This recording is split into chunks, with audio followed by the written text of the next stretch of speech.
You know, I let that go too long. Let's just do this.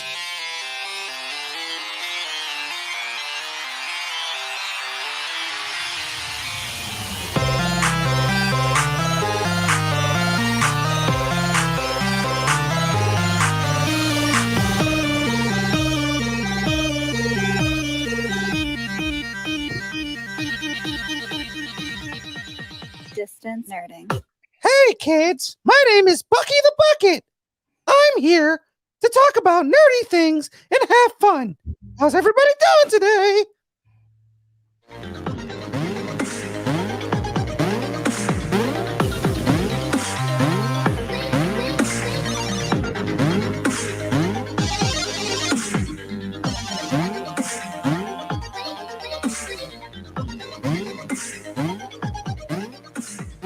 Well, ladies and gentlemen, I'm Bucky the Bucket.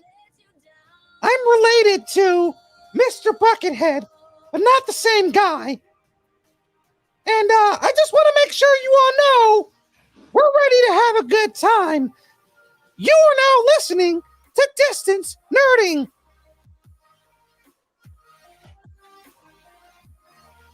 And now we're waiting for John Mez. Yay! Yay!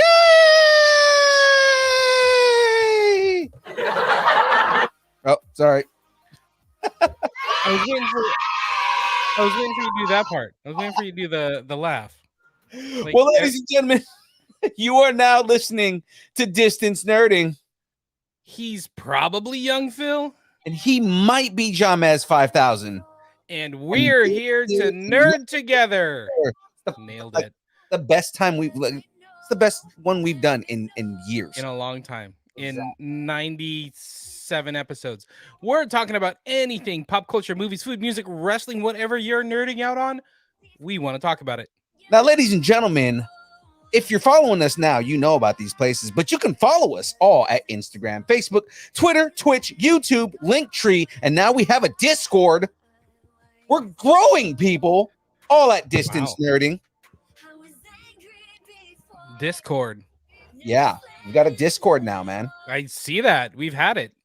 We've had it because it used to be where all of the nerds in the Nerdington Post would gather up for D&D. And like for the last 3 months, it's gotten like really quiet. Secret time? I still don't know what Discord's supposed to do, but let's not talk about that. Let's keep going. So guys, let's bring it in here, right? This week on deck, we've got the download. Some sad news, some bad news, some good news, and some what the news from around the nerdiverse. A really good censor yourself. Starting rumors. Is young Phil about to lose $500 and it's Mephisto's fault? Those are both true. And this week we're bringing back the breakdown. We're smashing the fourth wall with She-Hulk, attorney at law. Just like she smashed Matt Murdock. And whoa, spoiler alert. But to jump out on here first, let me get a shout out. Shout out to Poddex. In fact, this episode is powered by Poddex. Poddex are an amazing interview question and episode starting prompts in the palm of your hand. So whether you're a new podcaster, existing broadcaster, looking to grow an audience, or get more engagement, you're going to want to check out Poddex. They're amazing. We use them during our interviews when we host panels at Comic-Cons. They're great. Everybody always goes, wow, that's a really good question. And then we have like a 10-minute conversation just about that one question. So we have a deal for you. Use code NERDING10, so NERDING10 for 10% off, and that's 10% off the decks, off shirts, off hats, off coffee mugs, whatever you're going to buy. Holy shit. Exactly. At poddex.com, use code NERDING10 and get yourself 10% off. That's right. Holy Sorry, God. I just saw something off screen, and it really just disturbed me right now. Guys, aside from that, I'm very sorry to our listeners who are hearing all the mayhem like Bucky the Bucket and me talking about stuff off screen that you have no idea what's going on. So to make up for that, ladies and gentlemen, you know, everybody wonders where the hell young Phil gets all this energy from and how I'm just so wired all the time. And I'll tell you what it is. It's Dubby. Burr, burr, burr, burr, burr. Ladies and gentlemen, Dubby is an emerging brand of energy drinks created to help focus, concentration, reaction time with no jitters or crash. Dubby contains no maltodextrin, no sugar, no fillers, no artificial colors, no dyes, none of the stuff that all of the competition out there has. And you know what? I guarantee you, the day you try W, you'll realize it is the best tasting energy drink on the market. James, how do you feel about that? I think it's great. I tried it when we're at the cons, when you and Tyler, shout out to Tyler, we're handing out some W to some Comic-Con attendees, and everybody was loving it. And I think there's some favorites out there. Like I love that. What is it? The Monkey Madness or Monkey Madness is a hit, but you know which Yeah. one is the runaway hit right now is the Galaxy Grenade. Really? Yeah. Like a lot, and everybody loves the Dragonade the way that I do, but I mean, it's just kind of like everybody walks up, they taste the Galaxy Grenade, and they're like, "Oh my god, this is really good." Interesting. Yeah, that one's pretty good too. I dig that. Mhm. I dig that. Let's keep moving. Do it. So, by the way, I mean, use code nerding10 w.gg. Get that 10% off, yo. Exactly. You got to use that code nerding10 and at w.gg and you get 10% off your order. How cool is that, guys? There are 5 I'm done. Delicious flavors, and the 6th that is not a energy drink, that is a hydration, and it is great. Everybody that's tried it has loved it. So guys, again, w.gg, use the code nerding10, get 10% off. Yay. Yay. This feels weird. Why? Because we got back from Anna Medford, and like as of right now, we don't have another Comic-Con until next. I'm kind of jumping into the Geekend update. But here's the thing is we don't have a con, but November 12th, we've got in Merced, for all of our Central Valley folks out there, in Merced, we have the Merced Film Festival. Oh, the Violet Film Festival, and our boys Chris? I don't want to say Saber Rattle, but Kyber Cave is going to be there. Nice. And they're going to be doing a live performance, combat performance with lightsabers and stuff like that. I didn't know they were going to be there. Yeah. You know what's funny is because we don't have you. This is like the first time that I put something together and didn't put you in a thread. Oh, but it's okay. It's in a text thread with there's another organization that Kyber Cave is bringing on as well, and they do combat performances and everything like that. So it's actually pretty cool what they're going to be doing there. Are they in here?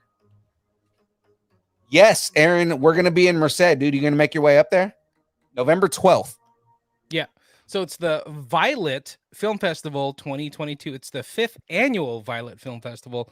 Saturday, November 12th, 4 p.m. It's at the Merced Theater in Merced.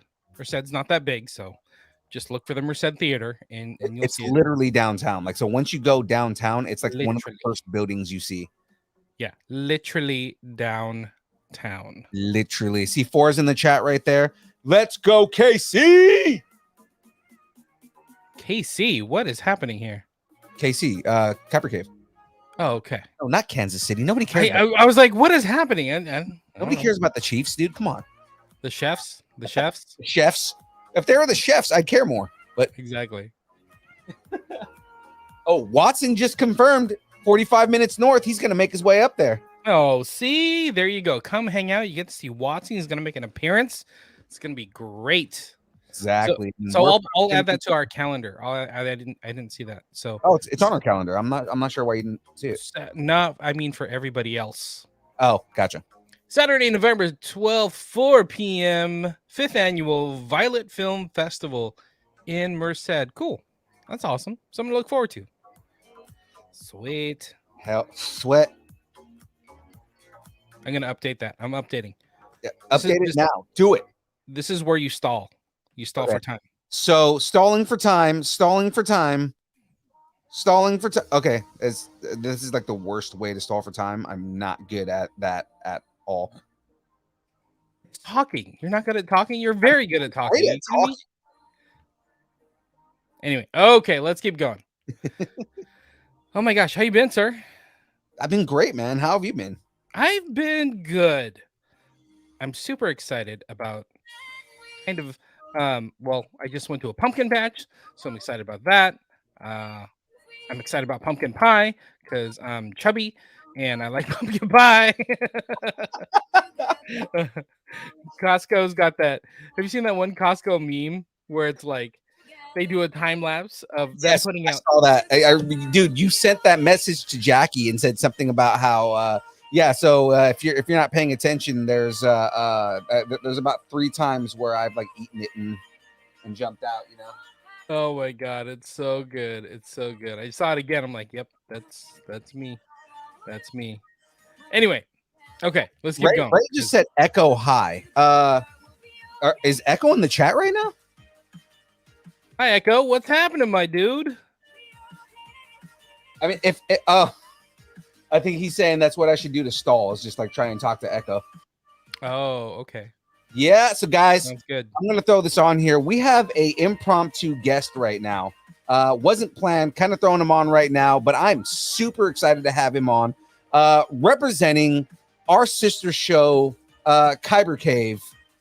Ladies and gentlemen, please welcome on. Actually, he's representing himself. He's one of the premier saber Font makers. in existence, and I'm just going to throw that out there, guys. If you are looking to get a saber and you want to put some fonts on your saber, this is the man to talk to right here. The man, the myth, the legend. Fours is in the building, ladies and gentlemen. But first, oops. What's up? There it Fours? is. what's going on, my distance nerding brothers? What's happening? How are you? Oh, fan freaking tastic. Am I coming through clear?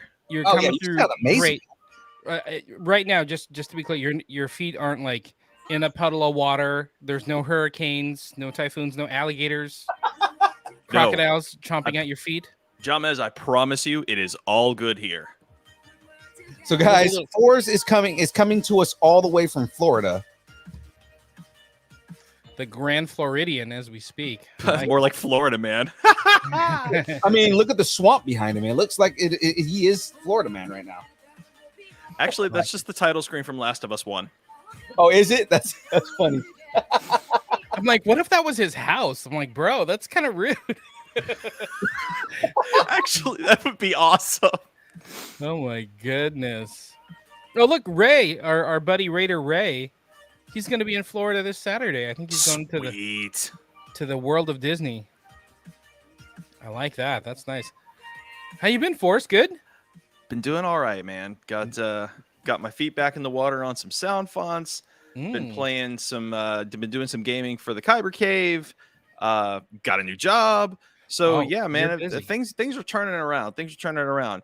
I lost 4 pounds. Let's go. Let's go. Come on. I think I found it. So I mean, Jamez, like right about here, a little bit that here, you lose. You know, I've been back in the gym kind of hard lately. see, y'all got like Look at the bucket back on the screen. you guys got all these cool things representing. All I've got is my Lunar 2, little pin made thing, which is freaking little 8-bit art. I like Heck it. yeah. I like that. So real quick, you mentioned the game stream. Let's talk about that for a quick second. So Okay. what are you playing? Where do we find it? I think you were on episode 3. Is that Yes. Yeah. So first of all, Kyber Cave Gaming was started by Mezzo, and she's freaking amazing. And she started playing the Mortuary Assistant, which I wasn't even into, but then she started playing. I'm like, okay, I can get down with this. So I watched her play it, and I'm like, all right, I've got equipment here that I could stream with. I got PS5 here. Let's play The Last of Us Part 1 on PS5. And I started doing recordings of it, and the first one was terrible. But then I started adding edits to it for episode 2 and episode 3 just to make it, kind of dad humor funny. And I mean, if I could score the laughs from my son and his friends, that's a win for me. If I can score laughs from 16-year-old teenagers, I'm good. Exactly. That's your demographic. I like it. That's good. Yeah, let's play a game with every curse word in the book to a 16-year-old demographic. Yeah, I mean, I'm going to throw it out there. My nephew's watching the show right now, and Works. we are half NSFW, but I mean, like, you know, he's literally on Twitch right now watching. How old are these kids that you're bringing into the show? What is happening here, people? You know what? Don't worry about it. Okay. All right. Just Okay. keep watching, keep subbing, keep subscribing. Exactly. Same Keep thing. subscribing. I love it. So real quick, it's on Kyber Cave.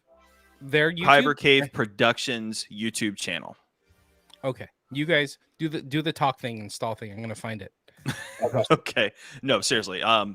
Make a banner for it, if anything, dude, so I can post it at the end of the show. Yeah. No kidding. Yeah. So that's happening. And I'm actually playing. I'm recording episode 4 this week, and then I'm going to try to have that posted by the weekend. And of course, Mezzo's going on with the game Visage tomorrow morning. That's 10 a.m. you guys' time. That's 1 p.m. Eastern time. So that'll be cool. But Very the real cool. question is, what the freak is Distance Nerding doing this week? What are y'all doing, man? This is your Man. show. Yeah, so we're gonna talk some news this week, man. If you missed the beginning right here, we're gonna be talking a little bit of news, some rumors, and we're gonna be breaking down She-Hulk, man. So I mean, Oh, it's a good thing I finished that show. oh yeah. So spoilers for anybody at the end of the show. We will be talking some spoilers on She-Hulk. The show's been done for a week now, so Yeah, normally we wait like Free at reign. least 2 weeks just in case, but it's so fun and so easy to like digest. Let's have some fun. Let's talk some She-Hulk. Look, Uh-huh. look, I'm ready. I got my Avengers shirt. I am ready to go. You got an Avengers shirt? Let's go. does. He does. Oh, I'm so jealous of his The Avengers fact shirt. that you got it is epic. Oh, is that better? Sorry. NSFW, is that better, guys? Sorry. You have to make sure you hide your tits. That's just Yeah. Easy. Let's get into some news. all right. Let's do this. I think it is now time For the download. Don't forget, check out the Distance Nerdington post on Facebook. It's a Facebook group.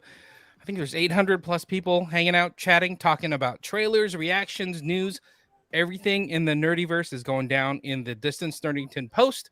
Check it out on Facebook. We just posted a bunch of new trailers, so go check it out. Go review. Go let us know what you're into, what you're not into, and we'll go from there. I'm glad we're all excited because I got some sad news. Ugh. What? Yeah, I know. We always try to start with the sad news so we can get to the good news. So Sad news from Hogwarts. Oh, Ugh. Hagrid. Robbie Coltrane, the Scottish character actor who became beloved for a generation of moviegoers as Hagrid in Harry Potter, has passed away. Oh, yeah, so sad. We love you, So sad. Hagrid. This one hurt. This is the one that like everybody is like, oh my god, that totally sucks. Like I told my wife, and she's like, no, Hagrid. I'm like, Hagrid. you're a wizard. I know, super You're a sad. wizard, Harry. So prior to Harry Potter, the star has a memorable role as Valentine in the James Bond films, GoldenEye and The World Is Not Enough. I totally forgot he was in James Bond movies. Yeah, I know. So nuts. But he's also a comedian, a writer. He starred in 25 stories over 13 years as the police consultant, Dr. Edward Fitzgerald in the British detective series Cracker. For all you, what were you saying? Those Anglophiles, Anglophiles, all of our Anglophiles out there. like our buddy Bird, who's always watching everything British. If it's British, then she has to watch it. Yep. He earned 3 consecutive BAFTAs for Best Actor trophies for the series. Pretty huge. No cause of death yet, but Coltrane has been confined to a wheelchair. I didn't even know this. Confined to a wheelchair since 1999. Oh, so Dude. tough. So I guess he had osteoarthritis pain. So he did appear in the January's Harry Potter's 20th anniversary Return to Hogwarts on HBO Max was the official name. So Yeah. He was also in the contest of houses. oh yeah, the like kind of game show, quiz show. Yeah, he was in that as well. That still pops up. That was only like 4 or 5 episodes, right? It was yeah. There was like 4 or 5 episodes because it was each episode they eliminated a house and then it went like to the end, and then they also had like a competition for third place, so everybody who lost went up against each other. Gotcha. Which is funny because like Slytherin and all of a sudden I'm forgetting Harry's house, like the one that everybody Gryffindor. I remember all the other ones. I'm like Hufflepuff, Ravenclaw, Slytherin. What was the other one? But Gryffindor. They lost in the first round. So it's funny that the 2 most popular houses were the ones that lost in the first round. It's shameful. Are they really? Spoiler alert. That sucks. Yeah, I know, right? Okay, Yeah, keep going. Sorry. Like R.I.P. Robbie Coltrane, from Chris Neal. Chris Neal's in the chat, by the way. What's up, Chris? Ray DeLeon said, "Wait, crackers?" Exactly. Robbie was 72 years old. You're a wizard, Robbie, and thank you. Absolutely. So sad. Yeah. All right, you ready to move on to some good news? Please, we need it. Okay, let's go. Oh, wait, it's more sad news. Sorry. Damn it, James. I'm sorry. This one just happened. So Comcast has announced that they're pulling the plug on G4 TV. Yeah, this one sucks too. Dude. But I can understand it. Like, I get it. Because YouTube is absolutely saturated with gaming news and people who are covering gaming. And you're literally a click away from gaming news. Absolutely. Mm-hmm. Honestly, like I was excited that it came back, but to be honest, I didn't watch it. Yeah. Especially like never on they're going into competition against like IGN's entire like gaming channel, and they like report on everything. So it's kind of like G4 was they were jumping back into an arena that they created, but they were just so far gone out of it that they weren't at the top tier anymore. And it kind of sucks. I mean, like, because even I follow a couple of different like gaming personalities, and like Sydney Goodman, who's like a big personality. She just started her own show on Snapchat and on YouTube. So it's like, and on Twitch. So I mean, like, she's she's got like a huge following. So super sad, but you know what? Like, you're right. It's like the times have changed. We don't need G4 anymore. It's sad, but we don't need it. Yeah. So the reasons cited for the shutdown were low viewership and non-sustainable financial results. So yeah, that's exactly what it was. Like, it sucks, but it is what it is. Yeah. So let's keep going. G4. I think Woods did have a show on G4. Yeah, he had Up, Up, Down, Down. So I just read an article that he posted, or like his Twitter account, where he got on the Wi-Fi. He was on a plane and he just logged in to send a text, and all of a sudden that popped up, and he's like, "Oh, I guess I don't have a show anymore." Oops. But I mean, he'll just put it back on YouTube or whatever it was and go from there. Because he was already on YouTube. Like, you know what I was hoping they were going to bring back was like, if they were successful, I'm sure they were going to do like another season of Code Monkeys. Because Code Monkeys was like one of my favorite shows back then. Got it. What was the one, the daily one? What was that one? I don't remember. The one with like Olivia Munn. The one Olivia Munn got famous on, yeah. Adam Ferreira. Okay, now I got to look it up. Damn it, Ray. He said, did he get on a G4? Is Olivia Munn still doing gaming stuff? No, she's an actor now. Oh, I know she's an actress now, but I mean, is she still? I don't even think she covers. Still on the gaming scene? Like, does she even care? I don't, because I remember there was an interview with her and she was talking about it's less that she was into gaming as much as it was that she was a journalist that worked for G4.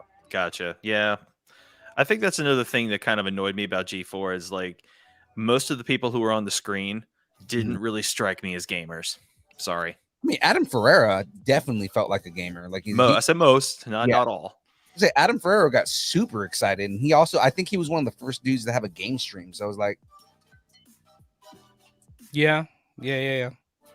She date like Aaron Rodgers for a hot minute? yeah, I mean, nobody watched Olivia Munn because she was a good gamer. They all watched her because Wow. she's hot. Wow. I guess you're right. Yeah, I don't know what she's doing now. Okay, let's keep going. I don't want to sit here on Olivia Munn.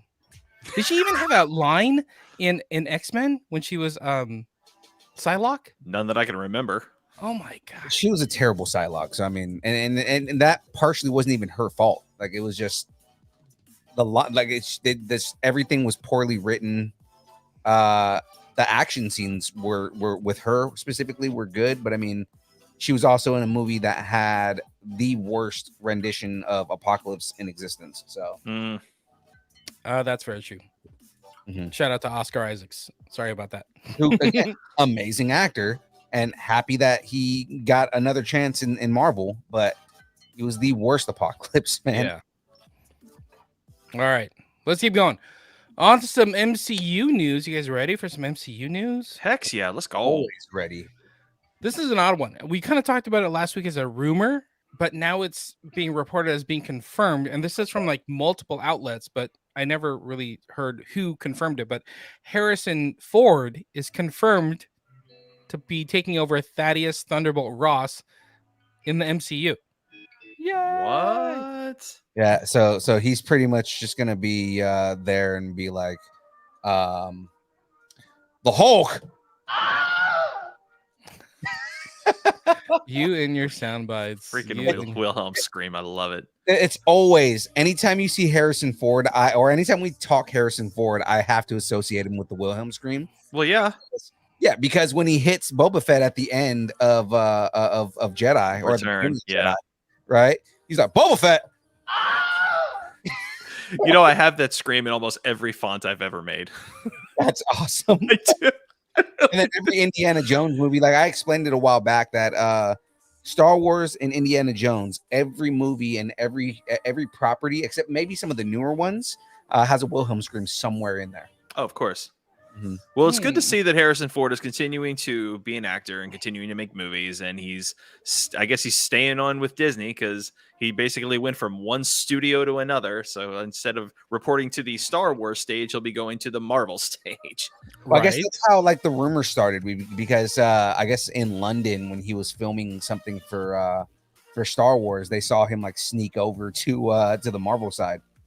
Yeah, from literally from one stage to the other, just like what you were saying. That's where like all the rumors started because I guess he was already in talks. So, oh no, it wasn't Star Wars. It was Indiana Jones. Yeah, Indiana Jones. Sorry. Yeah.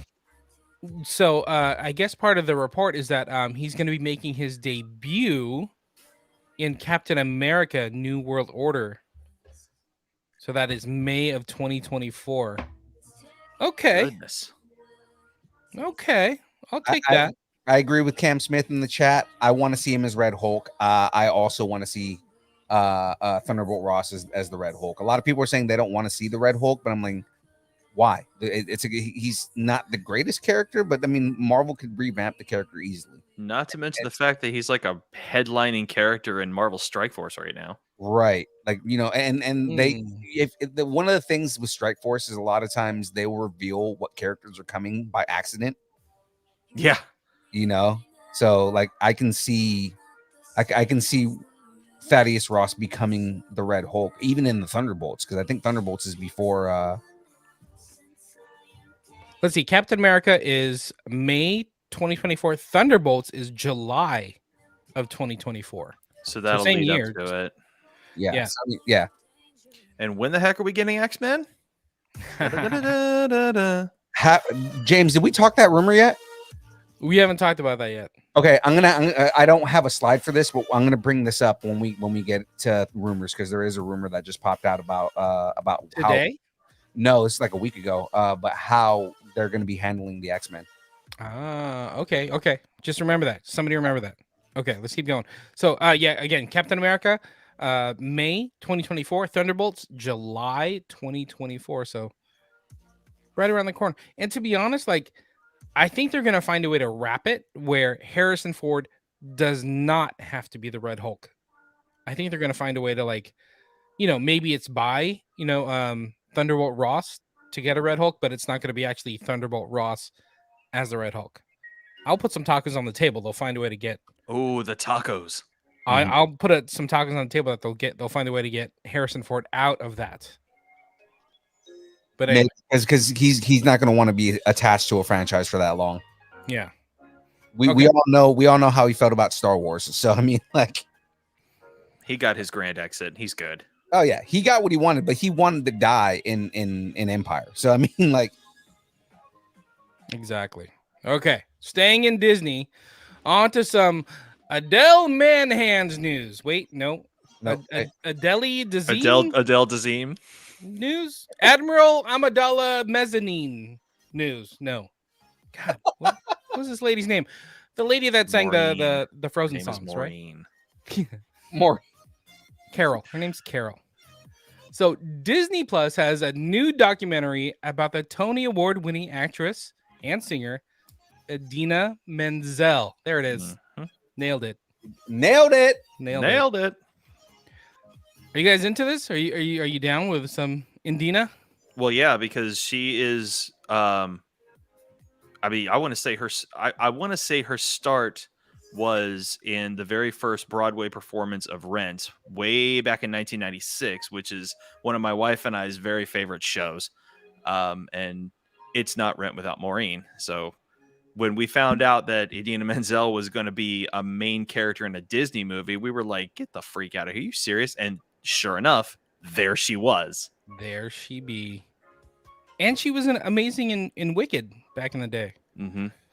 Oh, she was also in Wicked. See, I there's like a lot of shows that I haven't seen, like the Broadway shows that I want to see. So it's like it just gets difficult, you know. And I'm- leave I'm- it.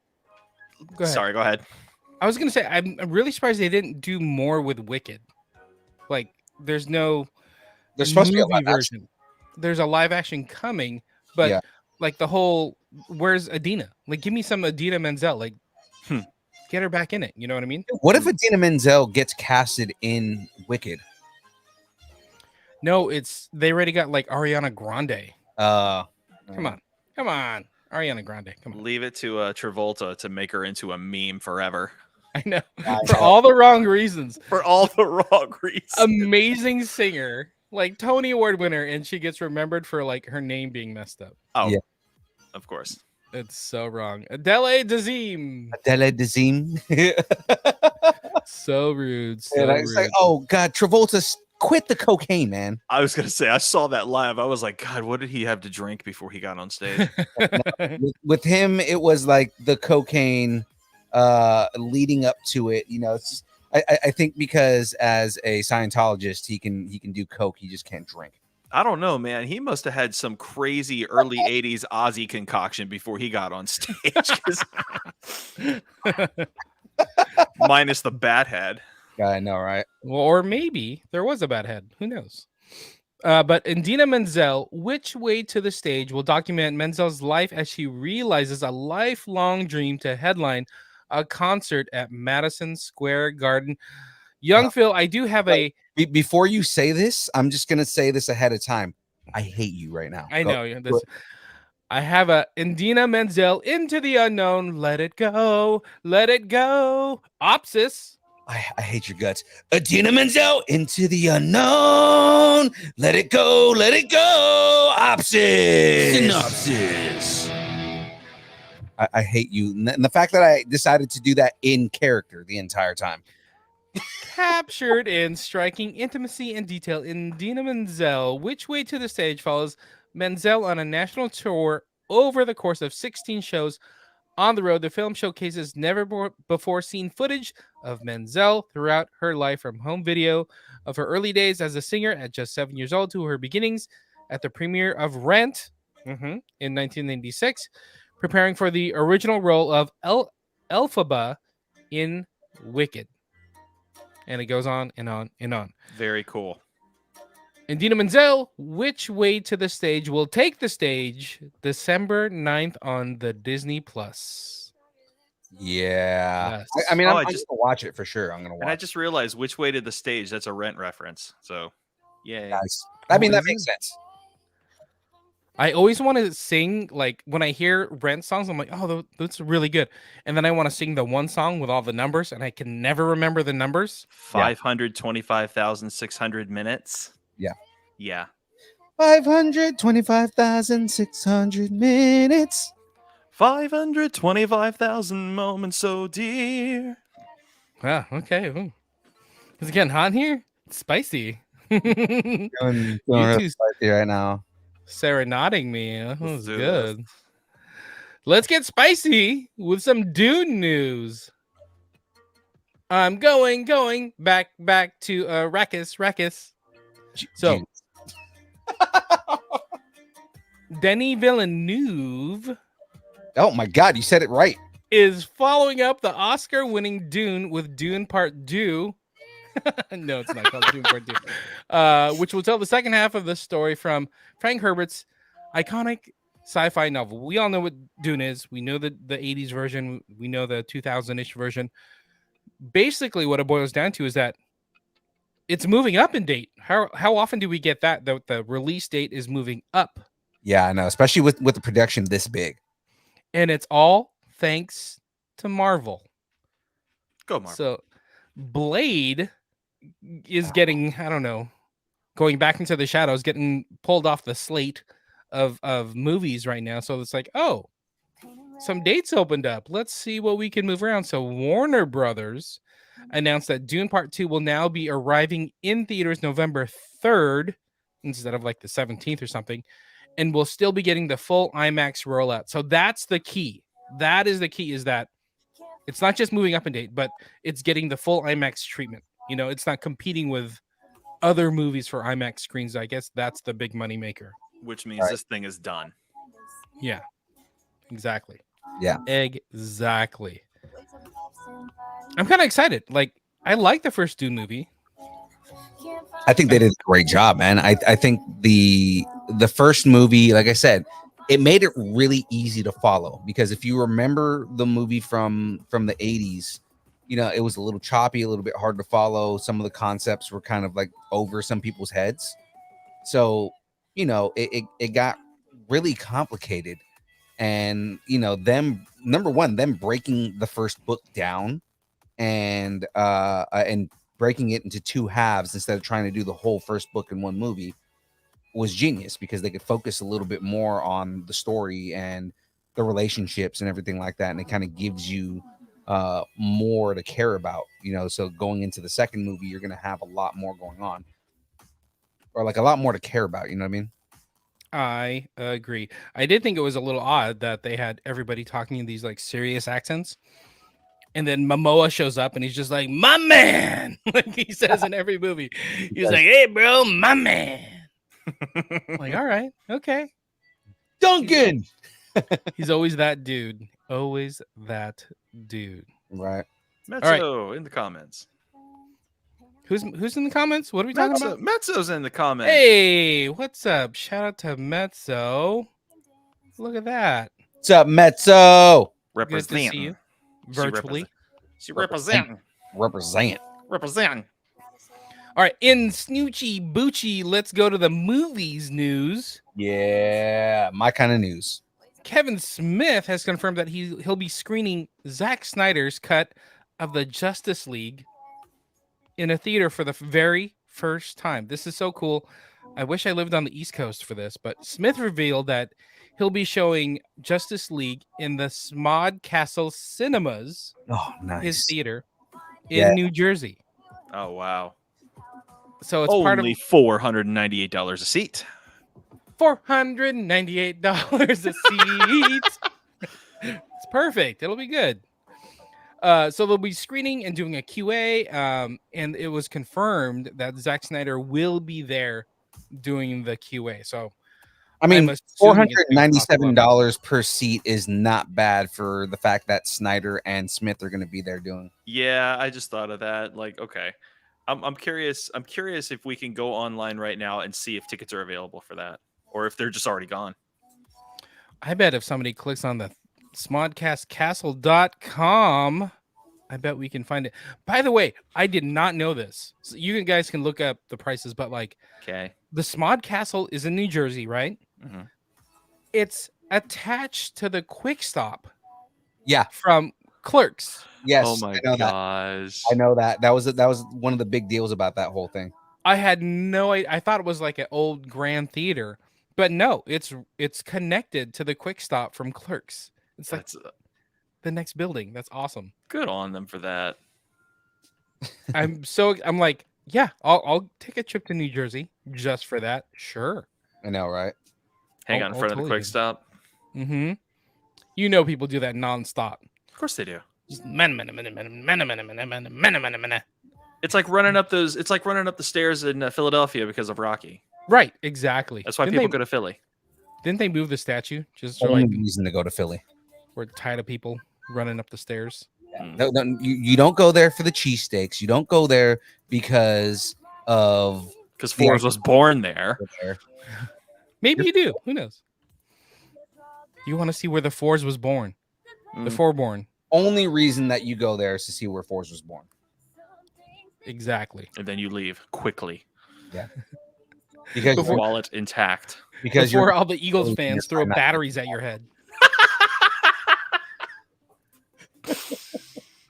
Oh my goodness. I don't see prices. Imagine that their site's not updated. But Because every seat is given to a friend and or family member of Right. somebody there. I did see that you know, So- if it wasn't Kevin Smith, I'd believe that.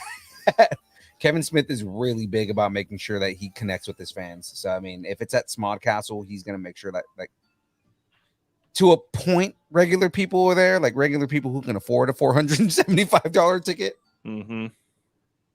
and we were just joking about the price. I don't think that's the actual price. I mean, when I went to go see when we went to go see him, I know it was like 120 if you wanted to stay afterwards, and it was like $400 for the meet and greet.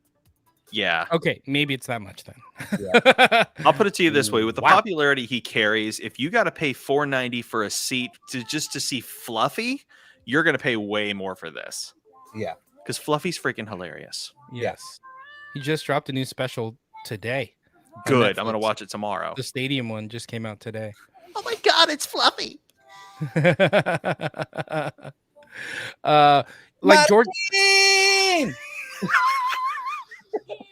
I cannot get a word in edgewise. I'm sorry, with, with Philippe, he always wants to one up every single joke. Can't have me Of on the show mine. anymore. No, Just it's ruin not it. even you. It's not even you. He loves the challenge. That's what it is. George R. R. Martin is going to be at Smodcast Theater too, Ooh. like with a meet and greet and all that business. So probably $497 a ticket. But he's not showing anything from Game of Thrones. It's going to be the George R. R. Martin episode of South Park. Wiener, wiener, wiener, wiener, wiener, wiener, wiener. I'll take it. I'll take it. All right, so go check out smodcast.com, even though they don't have the actual prices on there yet, but that's where you find out all the info for the East Coasters. Moving on, we got in what the mouth flap news. Yes. No, this is not good. Yeah. You're not gonna be happy. I'm sorry. said I saw Dexter and I'm like, Dexter, I set you up. it's been a Yeah. minute. You are not going to be happy about this news. Warner Brothers Discovery moved to fire 82 employees and eliminate 43 positions from its television division. So what does this really mean? Really, they're merging Warner Brothers Animation and Cartoon Network together. Crazy. I thought they were already merged. I thought they were merged back in 2001. No, they've been separate entities and they've had separate budgets. So the big problem and speculation with what's going on here is they're merging the two together, which means that because they're trying to consolidate budget, so that means that both organizations are going to have smaller budgets, which means either we're going to take a hit on Cartoon Network, we're not going to get as good quality programming, or we're not going to have as good DC animation, which is going to be like, you know, your your DC movies or like the Mortal Kombat animated movies and stuff like that, like all the animation that we love, right? 'Cause they've already announced a couple of those animated movies are hitting the can and not coming out. You know, so kind of sucks because like if they're decreasing the budget to try and consolidate everything, it's like, you know, that's where you're seeing all the memes about, you know, goodbye Cartoon Network. Yeah, earlier this month, Cartoon Network's Craig of the Creek and also Jessica's Big Little World, their seasons got cut by 50% each. So they were ordered, and now they're like, nope, sorry, cutting it back. Figure it out. Dang. So Cartoon Network is getting a hit. So really, it's like, what's gonna align with this new Warner Brothers Discovery brand? And it doesn't feel like Cartoon Network is gonna be part of that brand. So it's like maybe gonna just like get tucked away and kind of forgotten. And next thing you know, in like 5 years, they're gonna be like, yeah, we're just gonna remove it. We're done with it. You know, it's like, oh, so sad. That's part of our childhood. I Yeah, miss Cartoon Network. I say it kind of sucks because like you have so many iconic, just kind of like shows on Cartoon Network, right? I mean, Yeah. like you just mentioned, Dexter's Laboratory. You got Powerpuff Girls. You have got Cow and Chicken. It was the original home of Clone Wars. Yes, it was before Gandhi. Disney bought it, right? The Gandhi Tartakovsky. Tartakovsky, yeah, the Tartakovsky cut, that Samurai Jack-esque style of Clone Wars as well. That's true. Right. And let's not forget all the anime stuff they had on Adult Swim, Yes, Adult Swim, which tanked after single-handed- 2004. Yeah, but like Adult Swim. Well, not Adult Swim. What was the anime block that they had? That Dragon Ball Z like was in Oh, Toonami. Toonami. Like Toonami single-handedly grew like people's awareness and love of anime. Mm-hmm. It like mainstreamed it, you know. And they did it with 3 shows. Yeah. Literally 3 shows. They did it with 3 shows. Big O, Dragon Ball Z, and crap, what was that one with Steve Bloom in it? It's like everybody's favorite, but I can't stand it. I was like, Steve Bloom was in a lot of things. Oh, I know.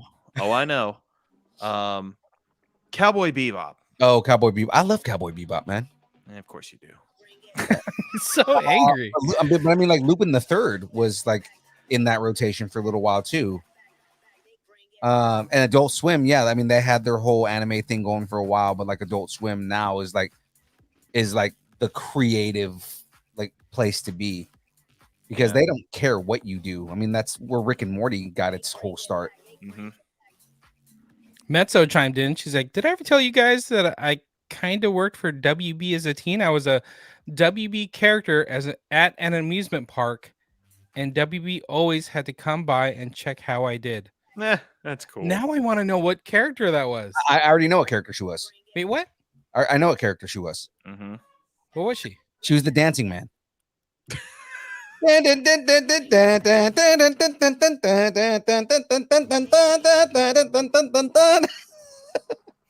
That's awesome. I'm kidding, Mezzo. But I mean, I had to. She's chuckling at her in her chair right now. I promise you.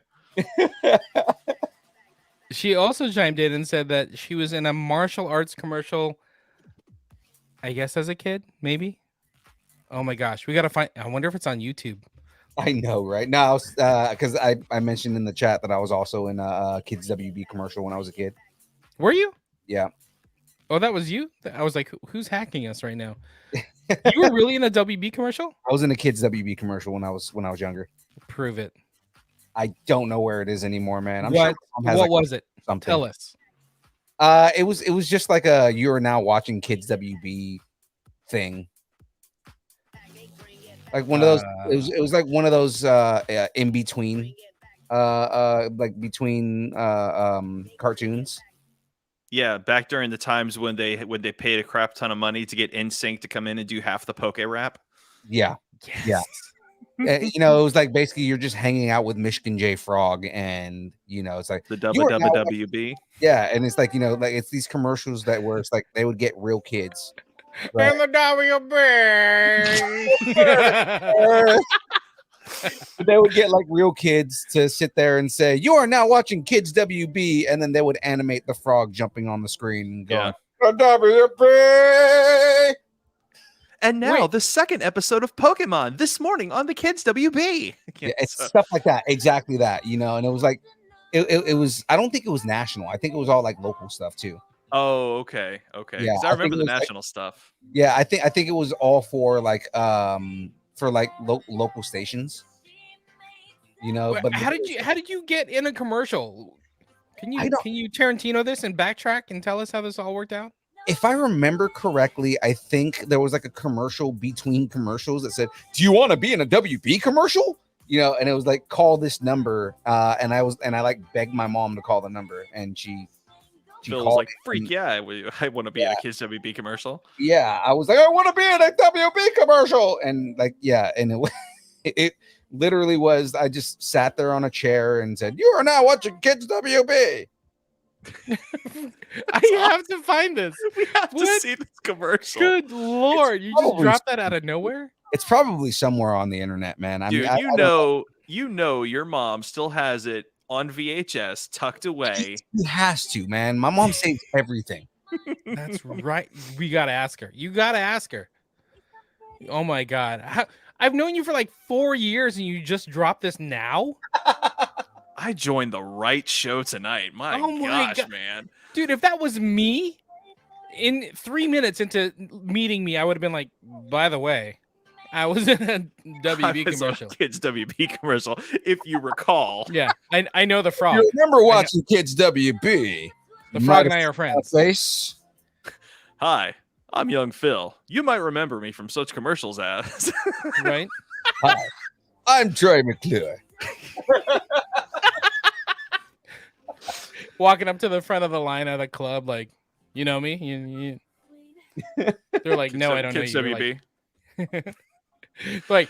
You're like, how about In the this? distant future, when I'm like a vagrant alcoholic, like, I used to be on Kids WB, and then my life went to hell. One of those tragic stories. I know, right? Child actor forced to podcast for the rest of his life.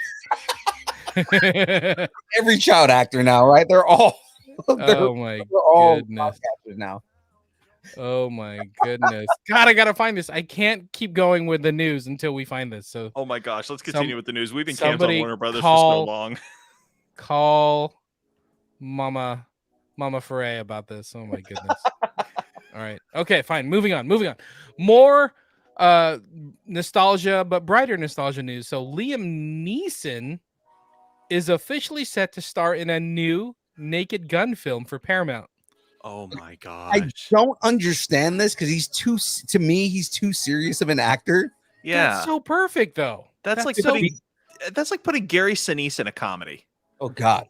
It's perfect. He's deadpan, he's serious. That's what they need.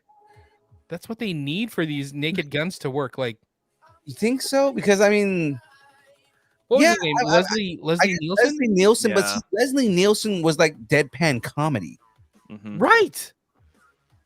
You just gotta like be full on into it and take it seriously. He's just You gonna be. will. I've got a certain what is that?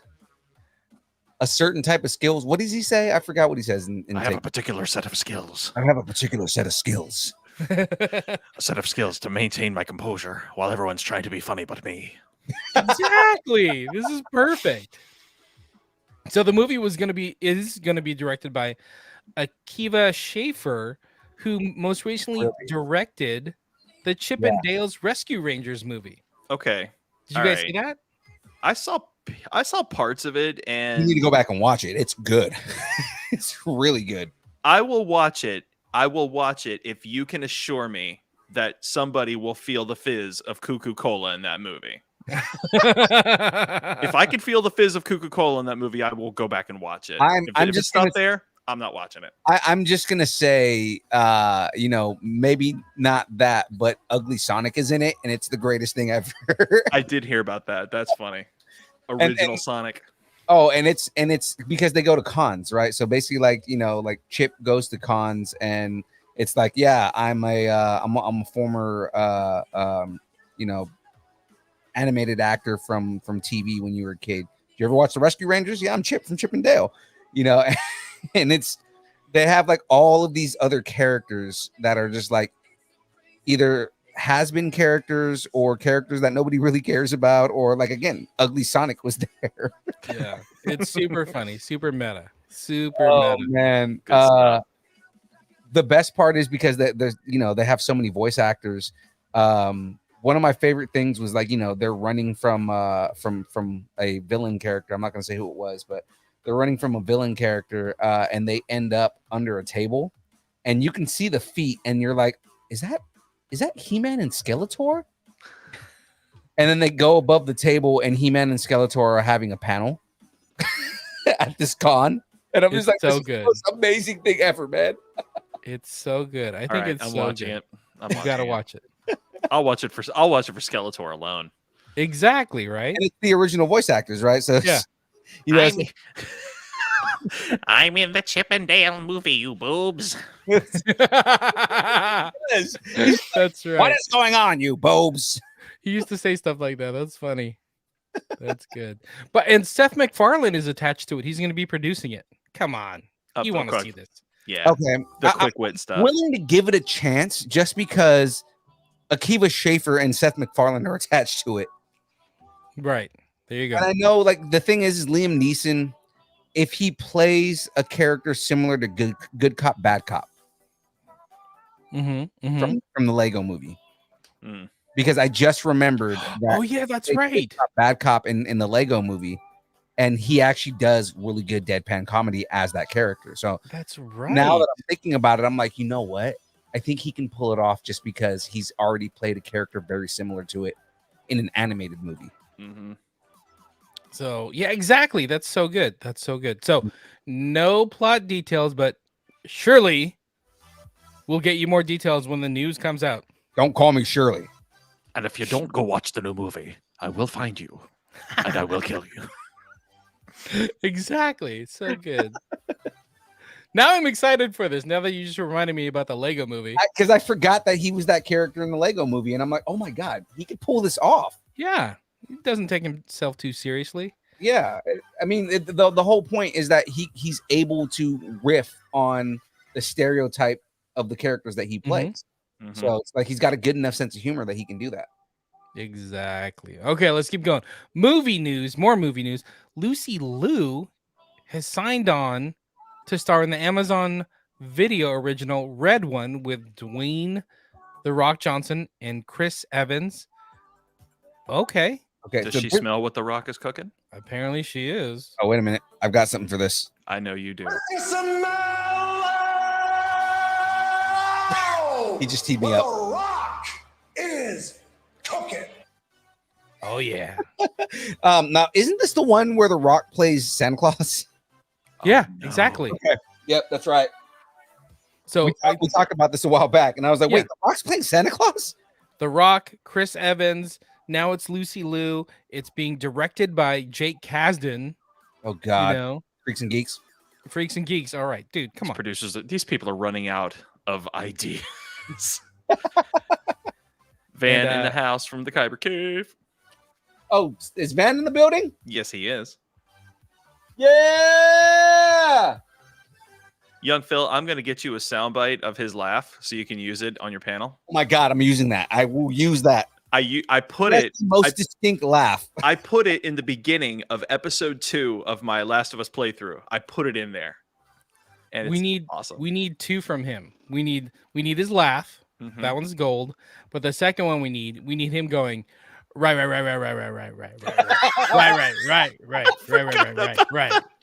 Right. Right, Like, right. whenever Love he it. does Right, the interviews, it's always like right. All right, Forrest, I have to ask you at this point right now for posterity, because this is actually going to be on the podcast. Yep. Can you do his laugh? I can try. I've never really I've never really. Let me. All right. Let me work in the van here. It's kind of like that. I'm so sorry, Van. I love you, man. All love you. He's like a less high Seth Rogen. Everybody mentions Seth Rogen every single time. Even my kids' friends, when they saw episode 2 of The Last of Us playthrough, they were like, "Oh my god, that's a Seth Rogen laugh." I'm like, "No, that's my friend Van, and he's freaking hilarious." So I'm saying, like, he's like a less high Seth Rogen. Yeah. That's funny. Oh, Red One is set to land on rooftops and on Amazon Prime Video next Christmas season. well, probably- that gives The Rock a little bit of time to put a little belly on. Right, Oh, exactly. no, he's gonna be stupid ripped, and Yeah, he's gonna be jacked. What I want to know is he gonna grow a beard just so that he can paint it white? Mm. You keep talking about the Rock's abs. I'll be right back. 2 seconds. 2 seconds. 2 seconds. I mean, I want those abs. Well, you've got to work for him, son. If I had the amount of time that he has to work out, I would have them. Yeah, no kidding, dude. That's pretty insane. That man works out 7 hours a day. Dude, 7 minutes hurts. I mean, most of my training sessions go for about 2 hours. So I mean, Are you still talking about the Rock's abs? For real? Yes. we were for a Yes. second. And we've been talking about training. Yeah. Training. You see, I'm just here to try and train. Go on. Has the Rock done anything bad? Dodge! Wow. Wow. Dodge. Has the Rock done anything bad that we care about, like we hold him to? Bad? Like Rampage or something like that. Like So The Tooth Fairy. so there will I did hear some news during like coronavirus, like a year and a half ago. He mhm. was reportedly late for a shoot because his main gate at the front of his property would not open for some reason. So he gets out of his vehicle and he literally starts raging in his front yard, and he tears the gate completely off and then gets back in the car and then goes to work. And this was apparently caught by paparazzi, and it got on to like some radio, and he was trying to explain to people, I was late for work. I had to get a shoot done. So he freaking tore the gate off and then took off. So yeah, I don't know if that's something we hold against him. That's pretty badass. I know. I'm I'm just saying like, he was raging though. Like that's a rage moment. I'm like, I kind of want to see it. And he was in Doom. Okay, maybe that's the one. That's the one we hold against him. Like, hey, No, okay, 10 Shouldn't have times let that better do that. because Van just said Hulk out. Have you guys seen the pictures of him cosplaying as the Hulk? No. Oh yeah, he painted himself green and put like tattered shorts on. Oh my god. Right. And yeah, he caught, and it's funny because it's the Rock, ripped as he is, the Rock in green as the Hulk, and this is like from a few years ago, so it's really funny. So imagine him dressed up as the Hulk ripping that fence off. Yeah, That's the great. Rock. The Rock is pretty much a monster. Well, he did do Doom. everybody's like, Yeah, there's a one. so bad. Yeah, I would say that's strike 2. Tooth Fairy was strike 1. Yeah. He played like a gay character in that one Travolta film. That But didn't count. That movie was good though. That movie was good. That's true. That's true. But like we're like Tooth Fairy, like, no, we'll give him a pass. And we all get to Doom. We're like, that's the Mm. one. That's the one. We gotta hold you to, Rock. Sorry about that. Okay, let's keep going. In movie, TV, movie news, Martin Scorsese is set to produce a Gangs of New York series for Miramax Television. Are you So Go ahead. no, I was gonna say go ahead. It's based on Herbert Ashbery's 1927 nonfiction book of the same name. Of course, there was the 2002 film with Leonardo, Daniel Day-Lewis. Oh my God, The Butcher, Yeah. Cameron Diaz. Oh my goodness. That movie is amazing. I love Um, it. I love this movie. When it's on, I'm like, oh, I'm gonna leave this on. Yeah, it's one of those movies that I mean, even at a point, it's one of those movies I'll go out of my way to watch. Like I like this movie, Gangs of New York. It's really good. I know. So the new series is set to be a new take on the story that will focus on all new characters that were not in the movie, and it's being written by playwright and TV writer Brent Leonard. And I do have a Gangs of Newopsis. Gangs of Newopsis. Synopsis.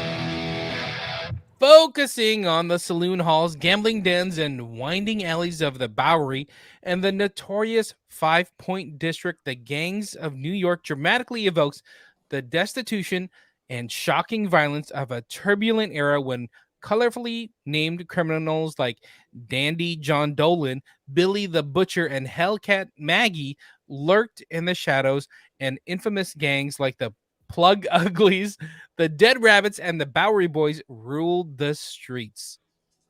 That is one sentence. Holy cow. Yeah.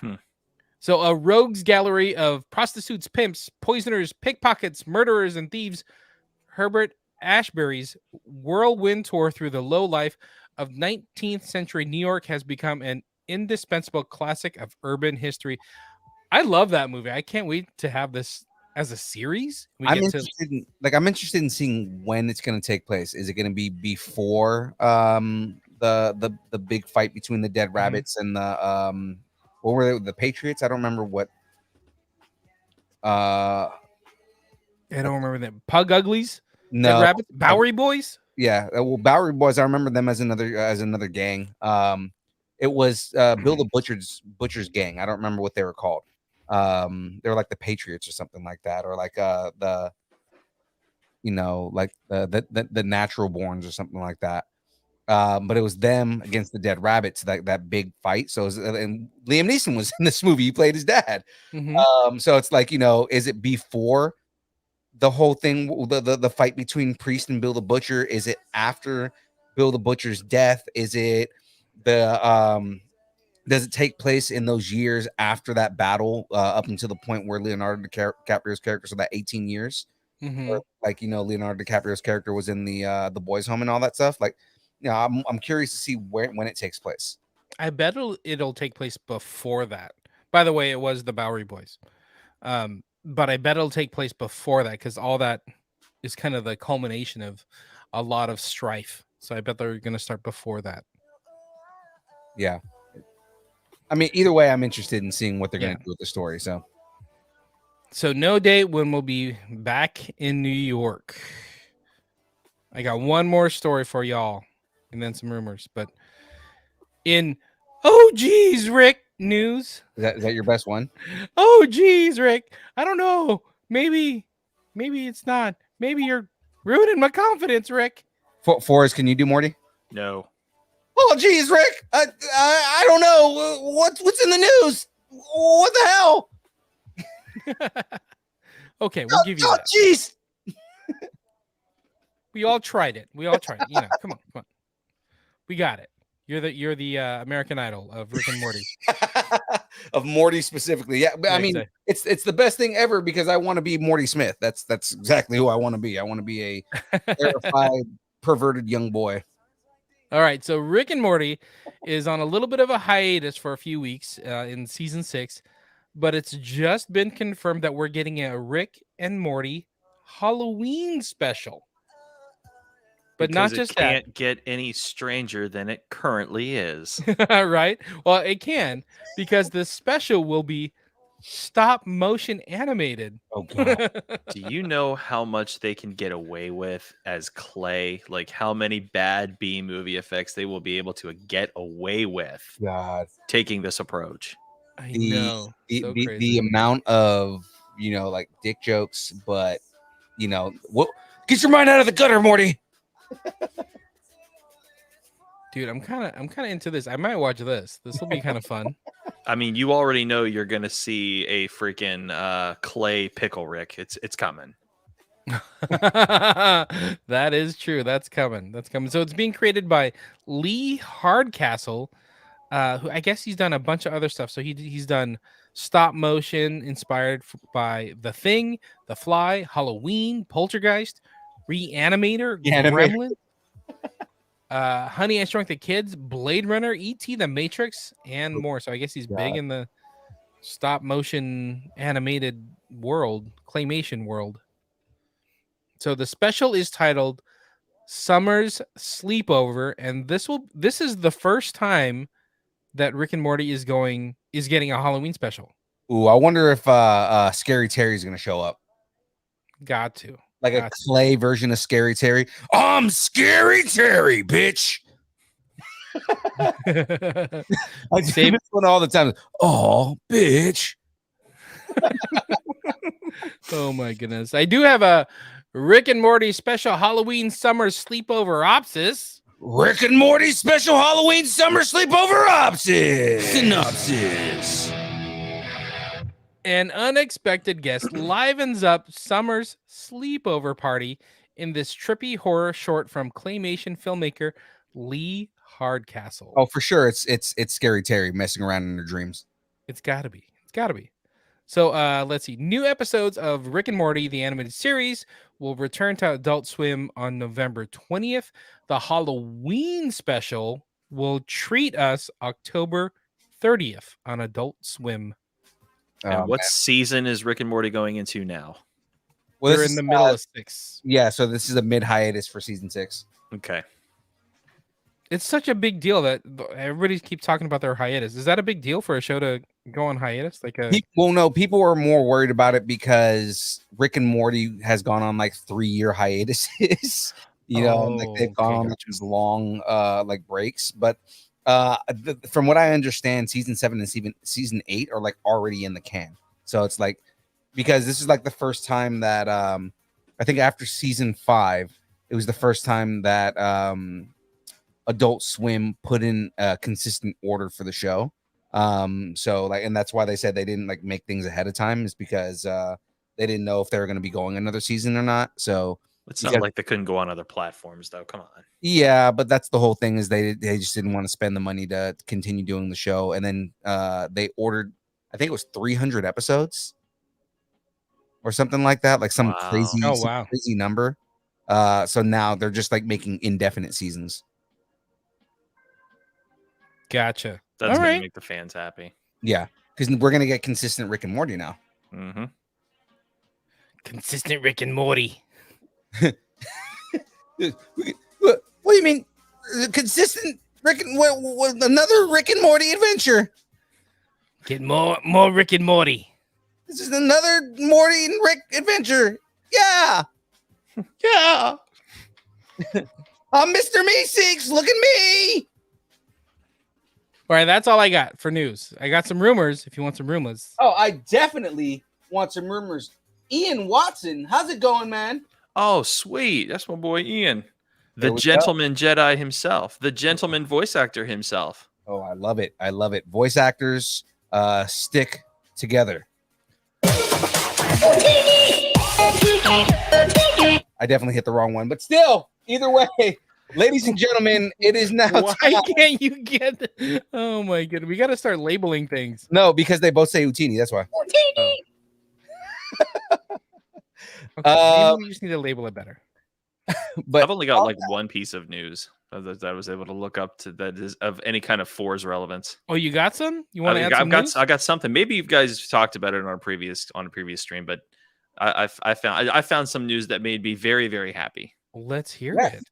So, Dragon Ball Superhero is going to be released in 4K in a steel book December 7th of this year. So let's go. Oh. Ooh, December what? 7th? December 7th.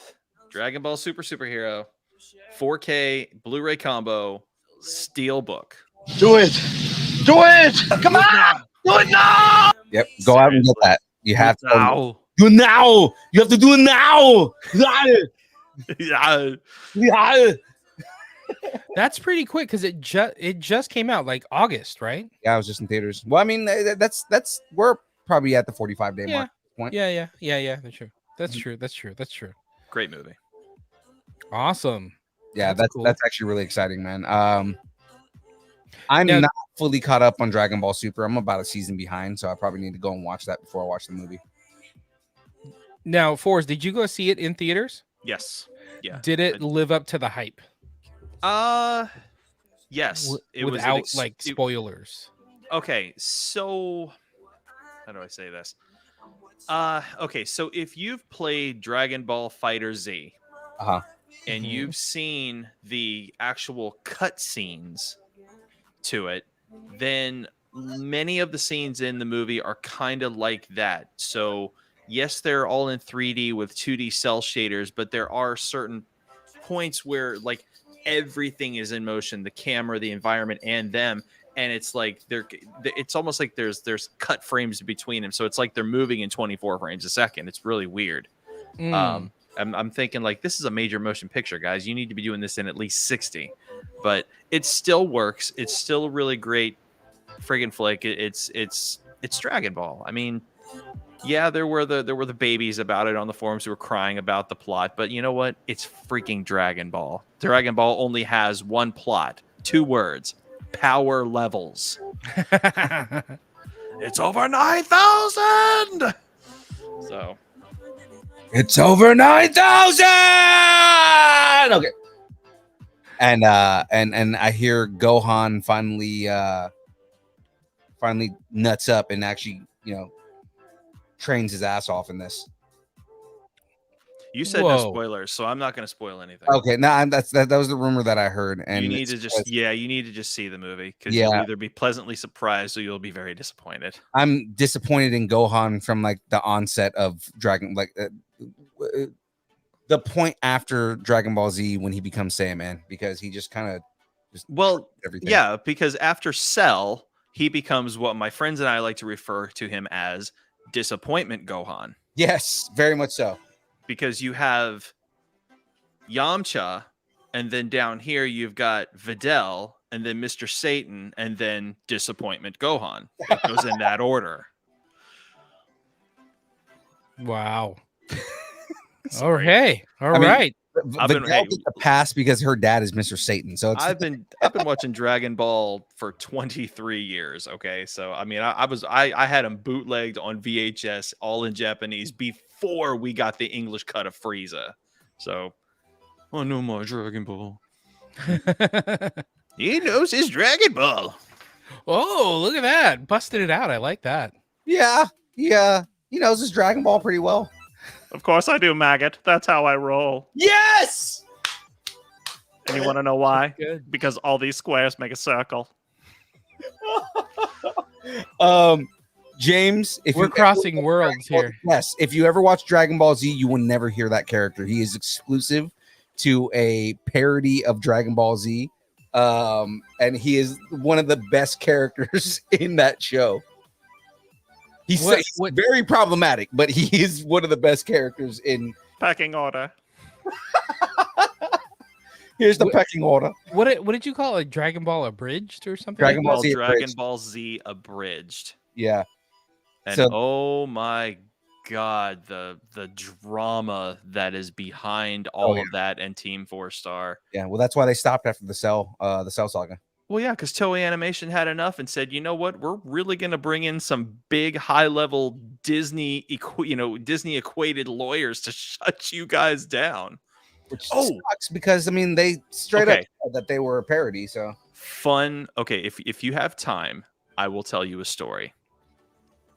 absolutely, go ahead, man. As Dude, long that- as it's not one of your scary stories. with 2016. bugs. Oh my God. 2016, my buddy and I went to Anime Fest Orlando. We were there, and it was a great guest lineup. Eric Stewart was there. That's Seto Kaiba from Yu-Gi-Oh, Brock from Pokemon, the original Brock. Thank you very much. Yes. And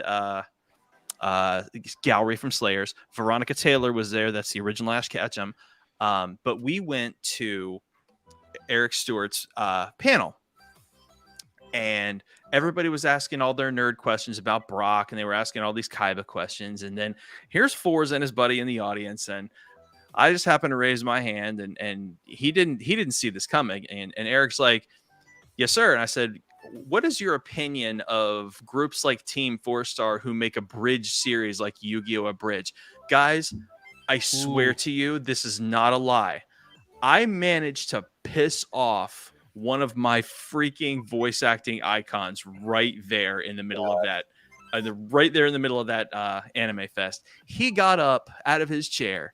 He looked me square in the face, and then he stuck his finger out to the entire audience, just like this. And he goes, I'm going to do it in the Brock voice. He goes, let me tell you guys something about these abridged voice actors. They can't be doing what they're doing because it's very illegal. We get paid to do what we do, and they're stealing content. I mean, it's just like that. So, he was furious. He was livid. And then my buddy Matt looks at me and he goes, you pissed off your idol. I was like, I know. and you know what? Because it's like, it's notorious that Sean Schemmel feels the same way. You know what's really funny? I thought the thing with Schemmel was interesting because it was literally a year before that Takahata 101 showed up at a fest where Chris Sabat was there, got on stage with Sabat, and they did the over 9,000 routine. And Sabat's going on and on about, oh, I love you guys. You guys are great. Oh, you're so funny. You're so this, you're so that. And then 1 year later, Schemmel says, I don't want to answer that question because what they're doing is illegal, and I'm the voice of Goku, and they're not. So that's that. And I'm like, whoa, dude. Okay. Yeah. And you know what's funny is because we did an interview with Peter Kelamis, right? And did you? And I asked him on stage, you know, hey, how do you feel about Team 4-Star? And he was like, they're not hurting anybody. I don't care. They're funny as shit. Yeah. But he was also trying to be nice about it. Like he didn't want to cause any drama. Yeah. Well, because Team 4-Star has, okay. I mean, let's be brutally honest here, guys. Their only claim to fame is DBZ Abridged. Yeah, because I mean they've done like 3 other shows because they've done what they did Hellsing Unleashed, they did, which was okay. They did Yu-Gi-Oh, but Dragon Ball Z Abridged is easily the best one they've done. And Yu-Gi-Oh Abridged was actually Little Karibo out of the UK. And then they did Final Fantasy VII Mission Abridged, was just it's just not funny. Yeah. Explain what all the abridged are. Okay, so basically what they do is they take cuts of TV shows like DBZ, okay, and they eliminate. They go into programs like Premiere and After Effects, and they eliminate all the sounds, all the music, and all the voices. So all you have is images. And what they do is they record their own voices and dub over the screen, and then they, using Photoshop and alike programs, they will make the mouth movements change to fit what they're saying. Right. And they make jokes out of it. And like I said, you know, the material is hilarious. Yeah. It's really funny stuff because it gives people who grew up with DBC what they wanted as adults, which is basically DBZ with curse words. That's basically all anybody age 16 and up wanted back then. It was DBZ. They wanted Vegeta to say "damn it," basically. Yeah. So that's what it is. It's Dragon Ball with cursing and sexual references and just adult jokes in general, right? Yeah, adult jokes in general. And it's brilliant. It's funny. It's witty. And it doesn't drop the story. Like the biggest part of the entire thing is that yes, they've added in jokes and they've redubbed all the voices and everything, but at the same time, they're still following the story. You can still get the entire gist and story of Dragon Ball Z by watching Dragon Ball Z Abridged. It just has different jokes. Right. But Toei Animation is making the bold claim that what they are doing and the fact that they are profiting off of it is considered theft of individual property or intellectual property. Yeah. Actual property, to be honest. Yeah. And you know, they can't say that they're not making money off of it because they have a Patreon. Yeah. People give to their Patreon, and in turn they pay their guys. I mean, they literally fashioned themselves into their own voice acting studio, and 2 of their ladies actually got on with real voice acting companies. So theft of IP literally scored them careers. Right. And they're using actual footage. Yes. So that, I mean, yes, they're redubbing it, but if they redid like the animation as claymation or something like that, then it's like, okay, it's parody. But if you're actually using the footage, Mhm. that's no longer parody. Yeah. Yeah. And I mean, they they add in a lot of their own stuff. Like there's a whole sequence of Nappa trying to catch Chaozu as a Pokemon, mhm. right? So like he literally busts out a Pokeball, which obviously doesn't exist in a 1980s freaking anime cartoon, right? But he makes a Pokeball out of nowhere, and he like tosses it at Chaozu, and like it hits him in the face, and he's like, "Oh!" He goes, "Oh, I didn't catch him."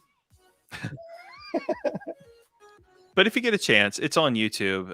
It's funny stuff. They go all the way to the end of Cell, and beyond that, they're done.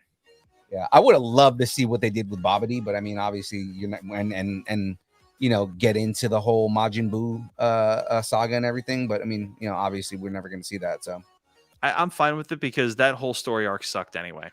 but I mean, just like I think it would have been funny to see what voice they did, just like especially because like they made Cell like a overly like handsome dude, right? Like all the jokes were about how Cell was stupid handsome. Oh, Prince. You're either perfect or you're not me. Yeah. Yeah, but you have to weaken it first. So that's DBZ abridged. What else y'all got? Got it. Got it. Well, So that's wait, real new. quick. Give me the date one more time on when Super. Yes. Okay. So Dragon Ball Super Superhero with real voice actors comes. Mhm. Ooh, terrible. That comes out. That comes out in 4K and Blu-ray and DVD in a steelbook on December 7th of 22. I'm willing to bet you're gonna need to pre-order if you want to get the steel book. Otherwise, you're just probably gonna go to Target and get it in a regular old Blu-ray case. I mean, I'm probably Right. gonna get it digital. So I mean, There you go. There you go. All right, let's get to some rumors. all right. Well, let's get this rumor music going. I don't know where to get it.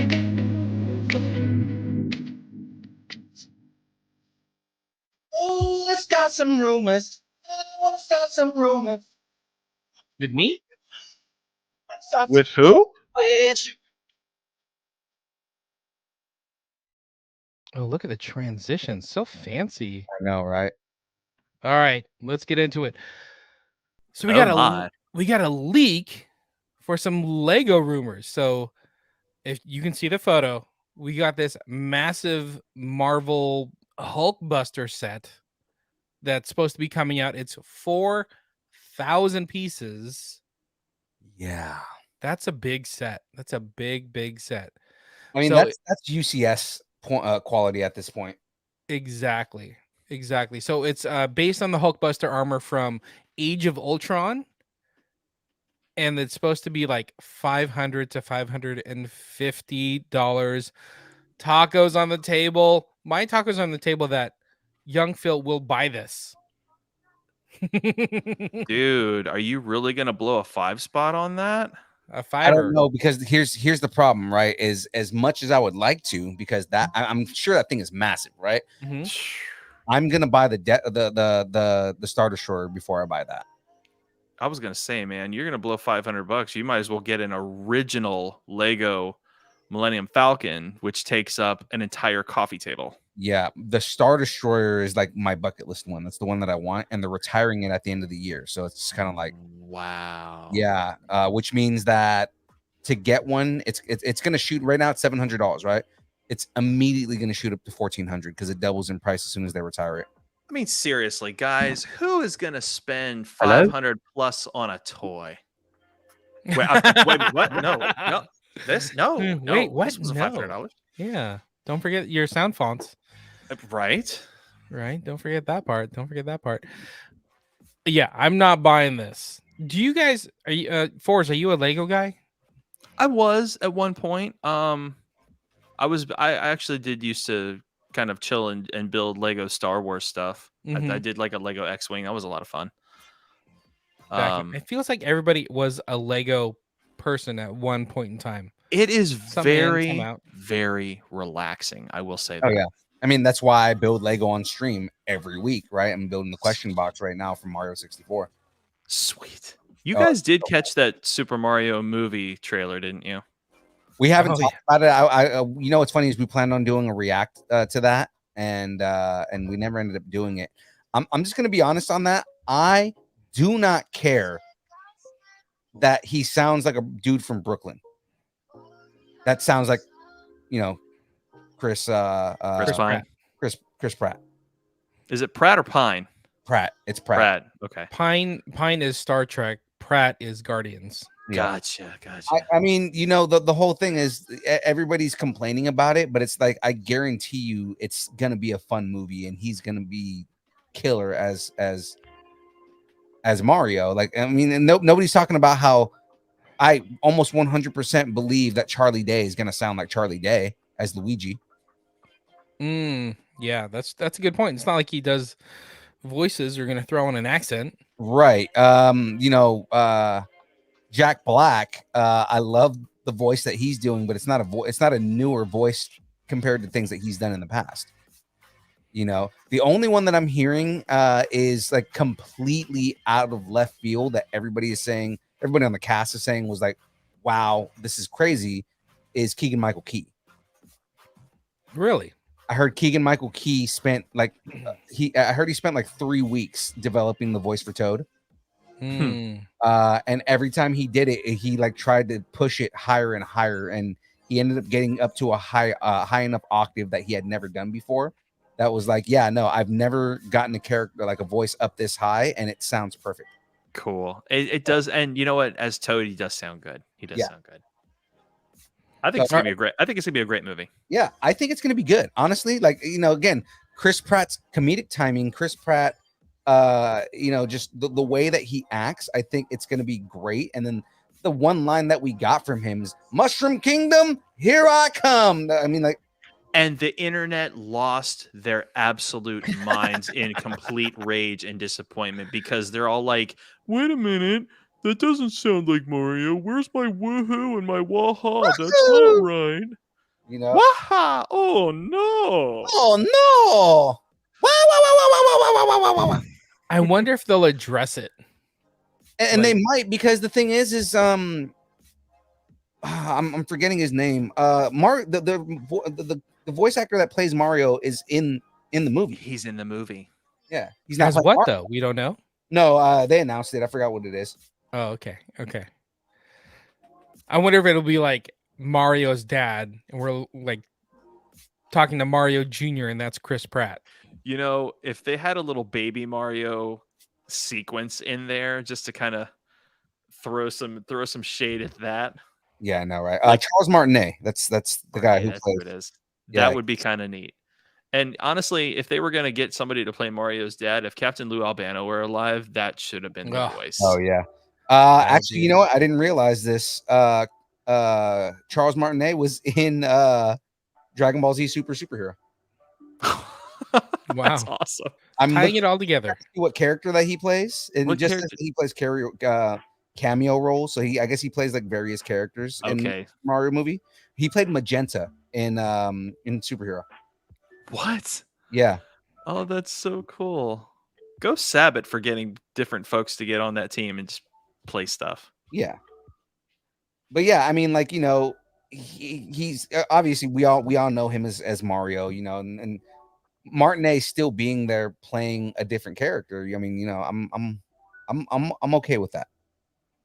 It would be cool if they started the movie, like just the opening sequence, and he just came on the screen and said, "Let's play." Yeah, he just comes in. Well, let me tell you a story, and it's like, oh, wait a minute, wrong voice. That's me in a different universe. Yeah, that would kill all the trolls. All the trolls would be so pissed. Could you imagine the angst that Angry Joe would have? Yeah. You see, here's the thing, right? Is if they started the movie with Charles Martinet playing Mario, and then they switched it to Chris Pratt, we would get She-Hulk level anger. Oh yeah. Yeah. Oh yeah. Oh yeah. Like that would be She-Hulk twerking level anger. Yeah. Yeah, we're gonna get into that in a little bit here, but We do have what 3 more stories plus the X-Men thing I was going to talk about. So let's X-Men. Okay, Hulkbuster. Tacos on the table. Yes. No. Yes. No. No, not 500.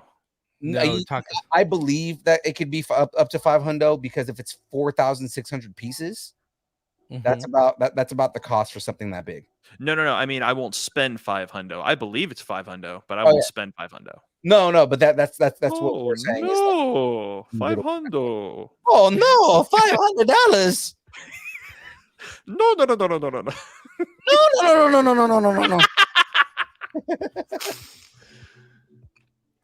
Okay, no tacos on the table for that one. All right, let's keep going. Mario. Okay, I'm sorry. I'm done with Mario voice. AEW is expanding its content over at Warner Brothers. So the report is that they're doing a new like documentary series, and it's going to be about a group on all elite wrestling right now, and it's supposed to take place like next month. Tacos on the table. It's going to happen, but who do you think is going to get featured in this behind the scenes special? Oh, there's only one person who's going to get featured in this. Who? CM Punk. No way. You're like 2 months too late. CM Punk because he wants all the attention. Yeah. So that's not going to happen. Going So on my 15 tacos years now. off the table for that. No, if anybody that it follows, I mean,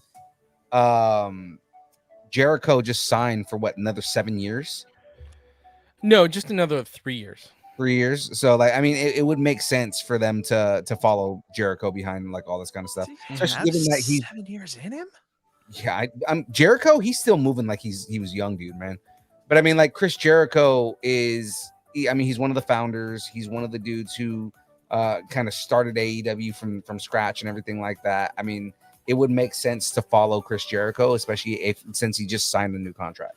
You know, with all these guys who like move to different federations and all this hopping around that folks do, it kind of really makes me wonder, what is Vince like in real life? Oh, I heard closed doors.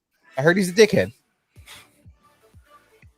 Yeah, I think he was a dickhead or is a dickhead, but like sometimes you got to be the dickhead to get things done. Like look at Michael Jordan and Kobe Bryant, you know, the greatest basketball players ever, but they were like the worst teammates ever, you know?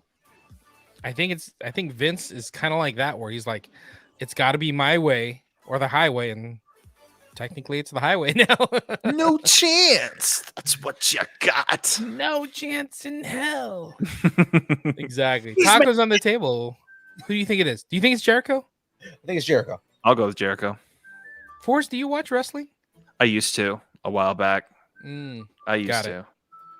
I think everybody says that too. Like, I used to watch. Everybody used to have a little love for wrestling back. So wrestling was phases for me. Like I got into it when I was a little kid, and I was watching Hulk Hogan and Macho Man Randy Savage, and then like, Oh yeah! ooh yeah, dig it. And then we jumped like 2 or 3 years, and then it was like, Ultimate Warrior and Repo Man and Papa Shango, and then jump 4 more years. We've got Stone Cold Steve Austin and The Rock, and and that was the longest period of time that I followed it. What? That's how long. I mean, I've like when Stone Cold and The Rock came in, I followed it for years and years, like all the way through Triple H's injury, and when he came back. Which was the single greatest moment in wrestling history, is when Triple H came back from his quad injury. Because when he came back, I had a buddy in the room, and the dude was working out like he looked then like The Rock looks now. Wow. And I remember he came out on stage and he like had tears in his eyes, and my buddy goes, "Oh my God, he's a monster!" And he was like, I don't know how many roids he took or how much iron he pumped, but when he came back from that injury, he was jacked. All the roids. all of them. Like he had the Stallone special going. So, but yeah, and then after that, I took another break after that, and when I came back, it was all about John Cena. Mhm. And then I took another break, and then when I came back, it was John Cena and The Rock roasting each other. Yes. Oh And- man, that was a good one. And then like I think the last time I really looked at wrestling, it's when CM Punk became big and he got out on the stage at the very end of the show and he just kept going on, and they had to literally cut the programming. Pipe bomb. So, and that was like the last time I watched wrestling. Yeah, that was the pipe bomb. John Cena. Yeah. So See, Wrestling- Gotcha. can't see me. wrestling has always been in phases, but I will say this: when WWE came to Orlando, I got my dad and I front row seats for Christmas, and when we went to the show, we got to see live Randy Orton win the championship from Christian live. We saw it Wow. live. It was That's awesome. disgusting. And when I say that the Big Show really is that huge in person, he Oh, yeah. is.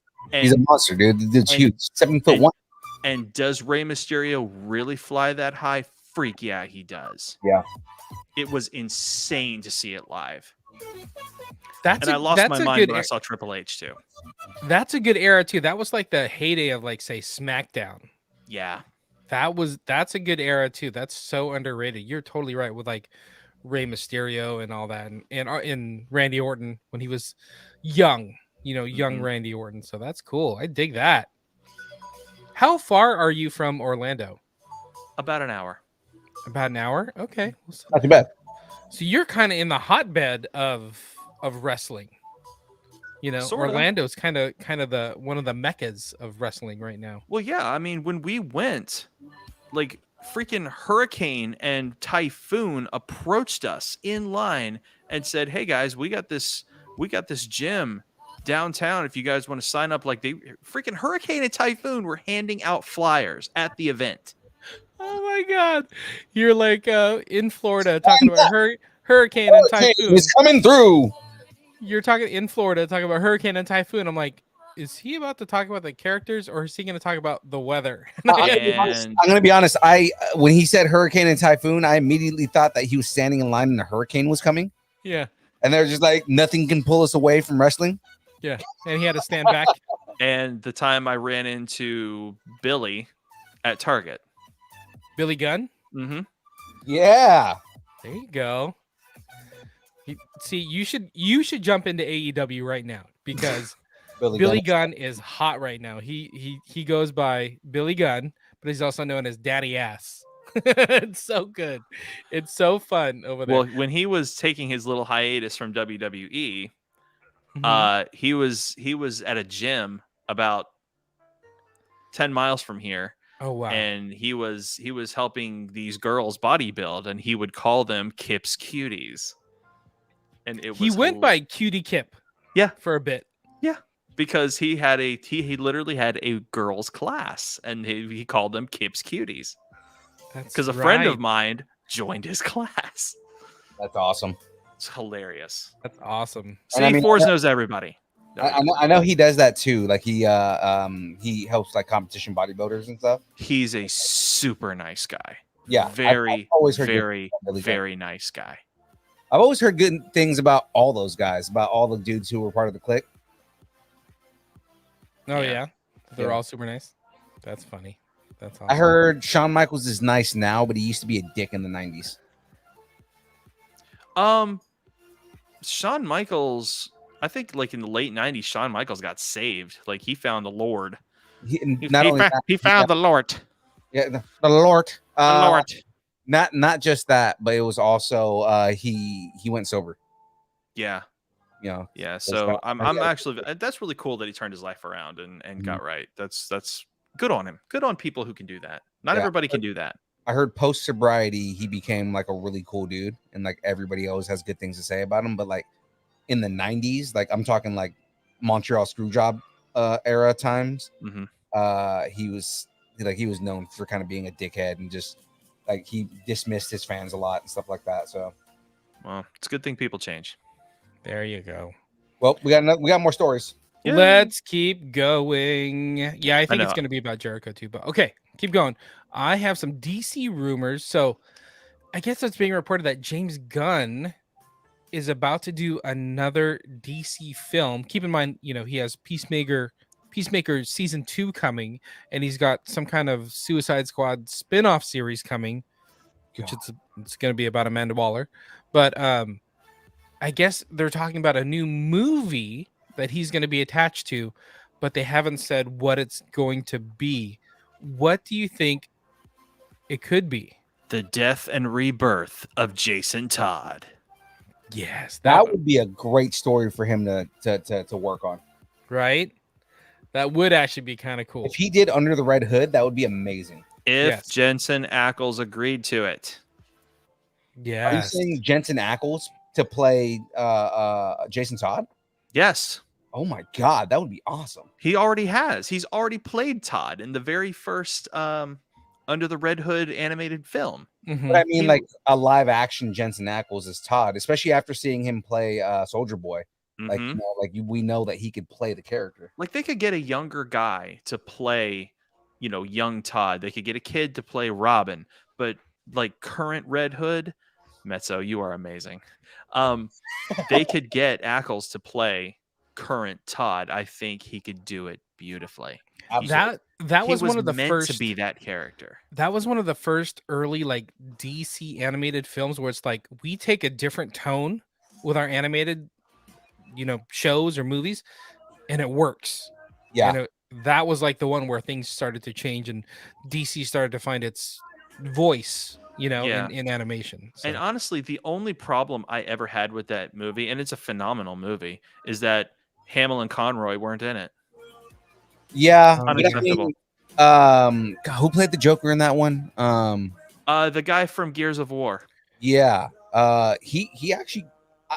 I didn't want to give it a chance because it wasn't Hamill as the Joker, but then when I watched it, I was like, actually, this works. Yeah, it did work. He feels maniacal, man, and it's like I feel this. Plus, that was the first movie where it was like, okay, well, it's not Conroy as Batman, but like you can definitely hear the influence that Mhm. Conroy had over like almost anytime you hear anybody play Batman in any animated thing at all. If it's not Conroy, you hear Conroy's influence in the voice. Yes, you do. And it's funny because RoboCop played Batman in that movie. Did he play him in that movie? Because Yes, he did. Because Peter Weller played him in Dark Knight. Mm-hmm. so Did- Batman Under the Red Hood, Jason Ackles was Jason Todd, Red Hood. Yep. Bruce Greenwood was Batman. Okay, Greenwood. Yeah, That's who 'cause it I was was. going to say Peter Weller played him in the In Dark Knight. Dark Knight. Yeah. Yeah, I got it mixed up. John DiMaggio was the Joker. That's Yep. who it was, John DiMaggio. And And again, then Bruce Timm DiMaggio, was the Riddler. yeah, like I mean, basically, we got Bender playing the Joker. You think about that, right? Bender from Futurama played the Joker in that movie. That's weird. Kiss my shiny metal ears. I Yeah. think I sent it, but did you guys see there was a video going around about what's his name? God, I can't think of his name. Who played the Joker before Mark Hamill, and then they recast him. Tim I'm Batman. Tim Curry. Curry. So Yeah. I talked about this multiple times on the show. I think I may have talked about this actually on Kyber Cave After Dark, but about how Tim Curry originally played the Joker in like the first 10 episodes of the Batman animated series, and Hamill came in to audition as like Thug number 2, and they asked him to like kind of just do a voice, and they were like, hey, do you mind kind of like just reading this for this right here? And he's like, sure, why not? I guess whatever. And he makes up a voice, and they were like, okay, cool, we really like this. And what ended up happening was they called him back, and they ended up recasting him as the Joker. Unreal. And he didn't know that he wasn't even trying to audition as the Joker. He's just like, he wanted to do like a celebrity cameo as like Thug number 1. Jeez Louise. Right. And And that means Curry got Marty McFired. yeah, and that's the thing is that Tim Curry, when he That heard- reference. I know. Tim Curry listened to Mark Hamill's version of the Joker, and he was like, "No, this is way better." Yeah. And that's why they said that if you look at early Joker and like the first couple of episodes of the Batman, of Batman the Animated Series, they were basing the Joker on Frankfurter. From the 60s. From Rocky Horror. Oh, They said the Joker was originally based on Frankfurter, and that's why they wanted Tim Curry to play the Joker. And he was just like, "Yeah, I'm just basically going to play Frankfurter as the Joker." And if you go listen to those lines, it's very Frankfurter-ish, right? But what ended up happening was when they recast it, they were like, "Well, Mark Hamill fits this character so much better, and we're not even going to change the animation because the voice is a much more original character." And they liked it. So then when they called Hamill back, they said, "Okay, so we want you to do this character."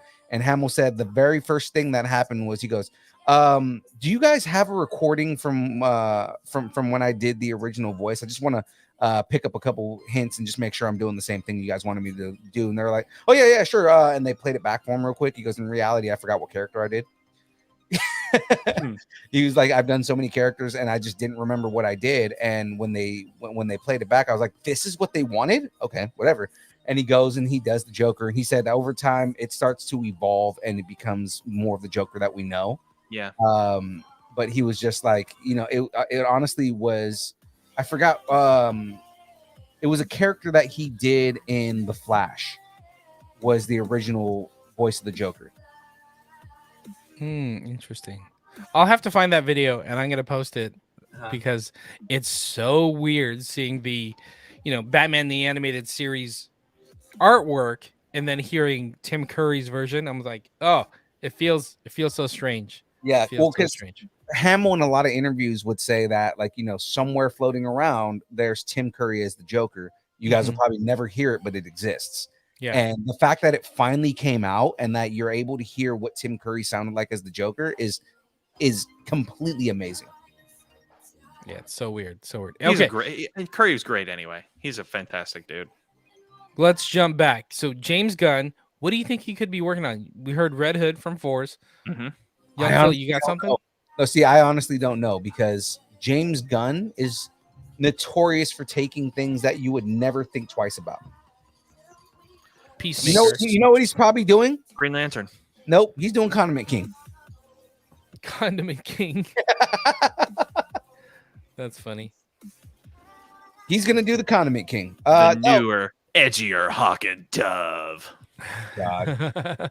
I mean, like, he could be doing anything because he loves taking obscure characters that nobody cares about and making a movie out of it. What I hope that he ends up doing is Booster Gold, because we've been waiting on a Booster Gold forever. And I would love to see James Gunn. I would love to see his take on Booster Gold. The reason I don't think he would do Booster Gold, though, specifically, is because it's too close to other properties that he's done. And he probably wants to do something like out of the box and something new that nobody would ever think twice about making. Yeah. I'd be down for Red Hood. Gritty, dark, but also funny. Yeah, I could. Yeah. I could also see Booster Gold. That'd be pretty cool. And that's it. Like, if you do Booster Gold from like the future, like how he got to be Booster Gold, Right. that may be interesting. You basically just make him a reality TV star in the future that just decided, oh, I want to be a superhero, because that's essentially, if you look at like a modern take on Booster Gold, that's really what it is. But my tacos are on the table for James Gunn getting another movie of whatever character he wants. I think he's gonna be like the DC guy. Like whatever he does, they're gonna be like, yes, go do it, go. Yeah, I would love for him to be the DC guy. I know that he said he's done with Guardians, but I think he said something about that he's in talks with Marvel to do a different property in the future. No. You know what? I'm going to change my answer. Because you guys said completely left field, right? Yes. Yeah. Okay. Because DC acquired it, I would say a brand new modern day Swamp Thing. That's my answer. Oh, The only thing with that is I know that J.J. Abrams and Guillermo del Toro have been like trying to make a Swamp Thing movie forever. We'll see how it goes. Yeah. Because Guillermo del Toro was attached to Dark Avengers for a while. Okay. Before they dropped that, and Swamp Thing is a part of Dark Avengers. Interesting. That would have been John Constantine. the current iterations of like Dark Avengers would have been like, again, John Constantine, Swamp Thing, Zatanna, you know, characters like that. And I think they were talking about like specifically they wanted those characters. That would actually be a good one there. Like Mhm. doing some kind of Zatanna or John Constantine. But yeah, I mean, some they sort of already got mystical forces movie. yeah, they already got a Constantine coming, so probably not that. It's certainly not Wonder Woman 3. I know Hey. she already we talked about it last week, but she just released that she's almost done with the script for Wonder Woman 3, and that she Patty Jenkins, and that she there's a lot more focus on the story, and it sounds like she's not doing like the obscure stuff that, you know, just kind of went over everybody's head, because you had to be a comic fan to understand Wonder Woman 2, Wonder Woman 84. There was a lot of stuff that didn't go explained. It kind of just didn't. The execution wasn't as good as the first movie. And Cheetah was just terrible. I actually, that was one of the saving graces for me. I thought Cheetah was the character wise. I think that Kristen Wiig killed it as the character. They could have introduced it a lot better, but I think she did a good job as the character itself. Got it. All right. All right, I got one more rumor. It's kind of out of left field. This one's weird. That we're going to be getting not just in Ironheart, we're going to get Mephisto, but it's going to be played by Sacha Baron Cohen. Yes? No? So I 100% believe this. I guess what they said is that so, you know, a while back we were talking about Giancarlo Esposito was being courted to play a character in the MCU, and he turned that character down because he wanted to play Xavier, right? Mm-hmm. The news came out that he was being courted to play Mephisto, and I think Giancarlo Esposito would have been great to play Mephisto. Yeah, but he I turned agree. that character down, and it went to Sacha Baron Cohen, who was their second choice as the character. There have been a lot of, like, again, rumors on who Giancarlo Esposito is gonna play now. Some of it's been like Doctor Doom, which I would love him as Doctor Doom. I think he'd kill the character, but I feel like he's a little too older. You know, like I think someone like John Hamm would be a really good Doctor Doom. Yeah. Somebody good looking. Not that Giancarlo isn't good looking, but I mean, like, you know, I feel like he's not that suave, debonair, you know, kind of like, Right. I don't classic handsome, but I mean, like, you know, he's not one of those dudes who's so handsome that he could be full of himself. So handsome. You know, like, because that's kind of what Victor Von Doom is. My two top choices for Victor Von Doom would have been, again, John Hamm or I'm forgetting his name. He played Scarecrow in the Dark Knight movies. Cillian Murphy. Oh, okay. I see it. I think Yeah, Cillian, but I think he's a little too Von Doom. scrawny for Doom. and that's what holds me back on him, is that he's a little bit too skinny to play Victor Von Doom. Whereas John Hamm is kind of built, so I think John Hamm could do a good job as Yeah, but you also got to remember that was like what, 15 years ago, 12 years ago. Like he may have bulked up. Like he may Well, have have put on some pounds. you Been probably working out have. with Rock. I was gonna say you probably haven't been watching Peaky Blinders, because he's not that big. Oh, okay. Then forget that. Let's throw that out the window. Back to Mephisto. Oh, wow. Nathan Fillion would be great. Mezzo in the chat said Nathan Fillion as Victor Von Doom. The only thing with Nathan Fillion is I feel like you're wasting his wit as Victor Von Doom. Look at Mezzo with the jokes. I know. She's amazing. Throw that one up there. Cillian Murphy. Killian It's- Murphy, apparently. Killian. There you It's go. Irish, and I'm saying it wrong. So, but yeah. So before we jump out of rumors again, that the other rumor that we didn't have in our list here, and it's my fault for not putting it in that list, but the rumor right now is that Marvel Studios, the way they're going to introduce the X-Men, We talked about this. yeah, the way that they're introducing the X-Men is purely based on the success of the Werewolf by Night special. because it was so successful, what they're planning on doing is doing character specials. So doing like a special on each character, and then that leads up to either doing a show or a movie where the characters are already established through these character profiles that they do in these in the specials. All right, tacos on the table. Do we want original X-Men? Do we want current X-Men? Or do we want everybody's favorite X-Men, which is 90s X-Men, aka Cyclops, Wolverine, Jean, Beast, Gambit, Jubilee, and Rogue? I mean, I would want first class. Yeah, I know, right? I swear to God, if that movie does not have that theme song, Marvel has already teased it 3 times. Yeah, they've already done it, and I mean, like, so I personally would want the original First Class, right? Not the First Class that they did in whatever stupid, Fox movie that they did. You want Cyclops, Beast, Iceman, Marvel Girl. Yeah. Yeah, you want the original 5. I want the original 5. Angel. Don't forget Angel. Angel. I want the original 5, but then kind of mix in a couple of other characters. Of course, Wolverine, but I want a proper Wolverine. Not that I don't like the Wolverine that we got. I want a short, pissed off Wolverine. Like, what I do love is that they've already made a point. Ryan Reynolds said specifically that Hugh Jackman is going to be in the original yellow costume in Deadpool 3. Interesting. So I'm excited to actually see him in the original costume for like once, right?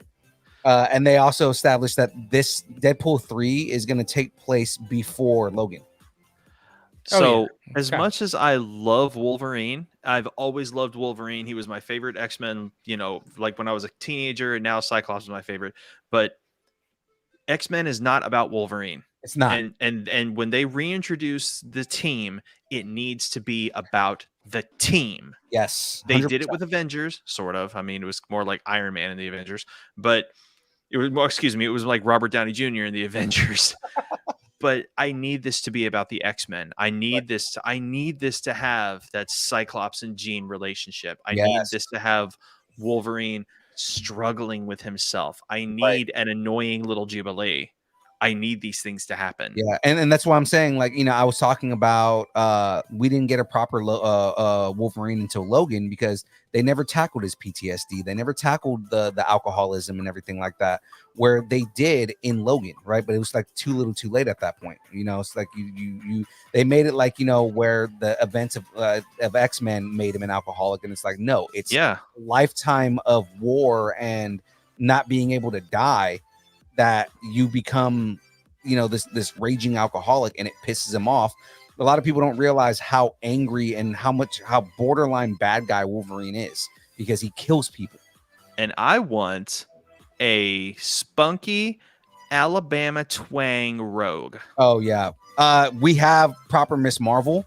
So at this point, I mean, I want to see her absorb Miss Marvel, but I mean, at the same time, there's a rumor because of something that Brie Larson said in an interview that she may not be doing very many more movies. That kind of tells me that if they bring in Rogue, they may be using her to absorb Brie Larson's Miss Marvel, and that's where we're going to get a proper Rogue. Hopefully, and not a cosmic Rogue, a strong flying Rogue, not a super powered freaking blasting stuff Rogue. Yeah. I mean, it's Kevin Feige. Kevin Feige is really good about not making the characters too far from their originals. So I mean, and not to mention our current Marvel universe has been able to get away with cheesy, bright colored 90s costumes. Yeah, and again, Ryan Reynolds is really good about when he introduces characters into the Deadpool movies, they're wearing their original costumes. Yeah, so it's like the Colossus they had in those movies was great. Juggernaut was perfect. Also played by Ryan Reynolds, by the way. Yeah, exactly. Right, but I mean, like Juggernaut, like, and the references that Juggernaut made, right? Like, it wasn't the stupid Juggernaut from what was it, X-Men 3 United We Stand or whatever the fuck it was called. And Stupid X3 movie where Juggernaut is not a mutant. he's not. That's he made a point of that in one line, right? When they're walking into what's Mr. Sinister's name? Nathaniel Essex. Right. So they're walking into the Essex Institute, right, which is another Easter egg for Mr. Sinister. They're walking into the Essex Institute, and he's telling him about, well, you know, I got a half brother out here. I don't really have mutant powers. I carry this gem, and then that's it right there. Didn't even explain what it is. He's just having a half-ass conversation, but talking about the fact that he's not a mutant. Yeah. That's all you need. And I'm ready for the Marvel universe to give up the terms enhanced being and start using the word mutant. Right. Freaking look, the original Juggernaut said it best. I'm not a mutant, Tinhead. My powers are magical, and none of you mutant wimps can handle them. So good. Freaking love that That's good. Juggernaut. Okay, let's pull it back. Let's pull it back. Sacha Baron Cohen as Mephisto in Ironheart. Oh, 100%. I can see it. It's a long time coming at this point, and I have a feeling that they're probably going to introduce him next month in Black Panther. Like, it'll be a tease. It's not going to be. We're not going to see Sacha Baron Cohen, but there's going to be a tease on a scene that Riri is in, where we're going to see something related to Mephisto, or it's going to be in a post-credit scene. Right? The same thing where my prediction, like I've been making a prediction that Victor Von Doom is going to show up in this movie, because if you know the war storyline from the comics, he's heavily involved in this storyline that they're basing this movie on. And So how powerful is he going to be? Like, is he current, like better than Apocalypse powerful, or is he still like building up his powers powerful? I think that they're going to make him a credible threat. I think that, you know, I don't think he's going to be like the ultimate power, because I think at some point Feige's going to fix Apocalypse. He has I all hope the so. elements now. I hope so, Yeah. because Apocalypse is the end all be all. I'm sorry. You know- Apocalypse outweighs Dormammu in my mind. That's Oh, just yeah. my mind, though. He's the original mutant. He's Kree enhanced. He you know, he's one of the most powerful characters in he's an Omega level villain in there. There's only one character that I can really think of that's like, if I really think, who's two characters maybe who's stronger than Apocalypse, Galactus And Squirrel Girl. Squirrel Girl for sure. Galactus, And Doctor Doom, unfortunately. Doctor Doom I'm talking about- Doctor Doom has been proven technically to be stronger than Apocalypse. well, I The was gonna say, current Doctor Doom, like that's 2022 Doctor Doom a whole in the different comics. monster, though. Like that we're not up to that point yet. Like we haven't even talked about, like, we haven't established that he's he's a king in his own right, that he is, and he needs his own movie because he is the hero of his story, right? He's a villain to everyone else, but he's a hero in his story and Kind of like a Black Adam. story. I love Magneto, but I'll give it to Apocalypse any day. Yeah. Who else was I gonna say? I was gonna say Galactus and Red Onslaught. You're not gonna Red Onslaught. You're not gonna give it to. You're not gonna say D'Ken. Ken. D'Ken. And again, with Apocalypse, like I need a proper 4 Horsemen of the Apocalypse. I need, you know, I need Omega Red. I need Mr. Sinister. I need Angel. I need all these characters who make up this story, and you know, and are like kind of integral villains that work under Apocalypse. Yeah, I can see it. Mm-hmm. Side note: I'm very scared that Angel or Archangel will not be Death in Marvel Strike Force. I'm very scared that's going to happen. Yeah, I liked that version of Angel. Like, Archangel? yeah. Heck yeah, dude. He's awesome. Archangel's everybody's version of favorite version of Angel, because he was a Mhm. badass. Yeah. Mhm. Especially in the late 90s when he got his senses back, but he got to keep the powers, Yeah, Right. he has the A- metal wings. And aka Cloud. So Yeah. he was so sick, dude. Like, just like the way that he was. Much more interesting character. Mm-hmm. But than yes, a rich I guy think, with wings. but yeah, Mephisto. I think that'll work. So let's get to the actual X-Men rumor. Like, let's tackle that for a second. Yeah. Because I know you've been waiting all show to say it, Go for it. Phil. Are we talking tacos on the table? No, when you were gonna bring up X-Men as far as rumors were concerned. So you mentioned Giancarlo, and who else? So Giancarlo Esposito, As Xavier.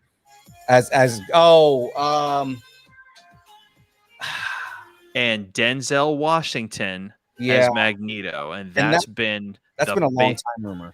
That's been a long time rumor, and I'm telling you, and again, I'm not trying to offend any of the viewers or any of you guys, but there have been almost knockdown, drag outs Yes. of the racial and discriminative sides coming out and saying that, people have been saying no, they can't be these characters because of their backgrounds. Yes, they can be these characters because Marvel is all inclusive. I mean, there has just been an explosion of debates as to how these characters are going to be portrayed, and both sides say, oh, multiverse.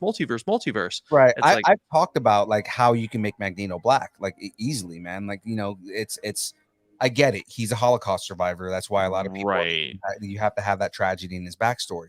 Well, you can have that tragedy in his backstory if he's a survivor of the Rwandan genocide. Right. And then with Giancarlo, I don't see him as Xavier, but at the same time, if he plays the part well, why not? His whole thing is he talks about, and this is what makes me want him to play it more. He talks about he wants to address the nuances where it's not Professor Xavier is not necessarily a good guy. That Professor Xavier is a bit manipulative, and that the Daniel LaRusso theory. Got it. But like the whole thing is, again, like he's a little bit manipulative. He's a little bit of he's sort of a villain, but not. But it's also what leads into the creation of Onslaught.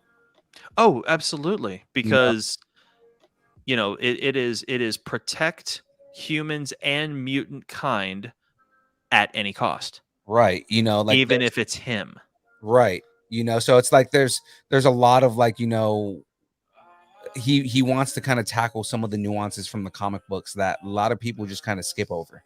Mm-hmm. And I like the idea of him saying, I want to do a more true to comic version of Xavier rather than this, true good guy that everybody expects him to be. And the problem you're going to have with an arrangement like this is that, yes, he will play the character without flaw, but he's got to get through the fans. Yeah. And the quote unquote true fans, which are basically the toxic fanboys. Correct. Mm-hmm. So, it presents an issue. So the same fanboys we're going to get into on our next segment here. So, but if X-Men does take that direction, they are looking at review bombing. They are looking at really bad scores. But I mean, you got to take it with a grain of salt. Many people hated The Last of Us 2. I loved it. And then if you actually play it and see it for what it is, it's a fantastic game. So that's my 2 cents. Those are my tacos on the table. Yeah. I like it. Let's keep going. We got a little bit more going. Well, we're done with rumors here, guys. So now I'm going to start it here. Ladies and gentlemen, we are getting into a segment we haven't done in a little while called The Breakdown. Man, I did pick a good night. Yeah, there you go. Haven't done this one in a while, right? So before we get into the breakdown, just throwing this on the screen right here, ladies and gentlemen, we are going to be talking spoilers. Let's go.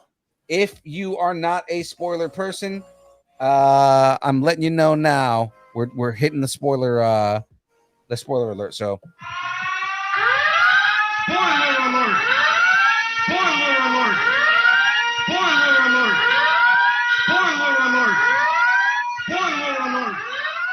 Spoiler alert! all right. So ladies and gentlemen, here we come. It's She-Hulk. down.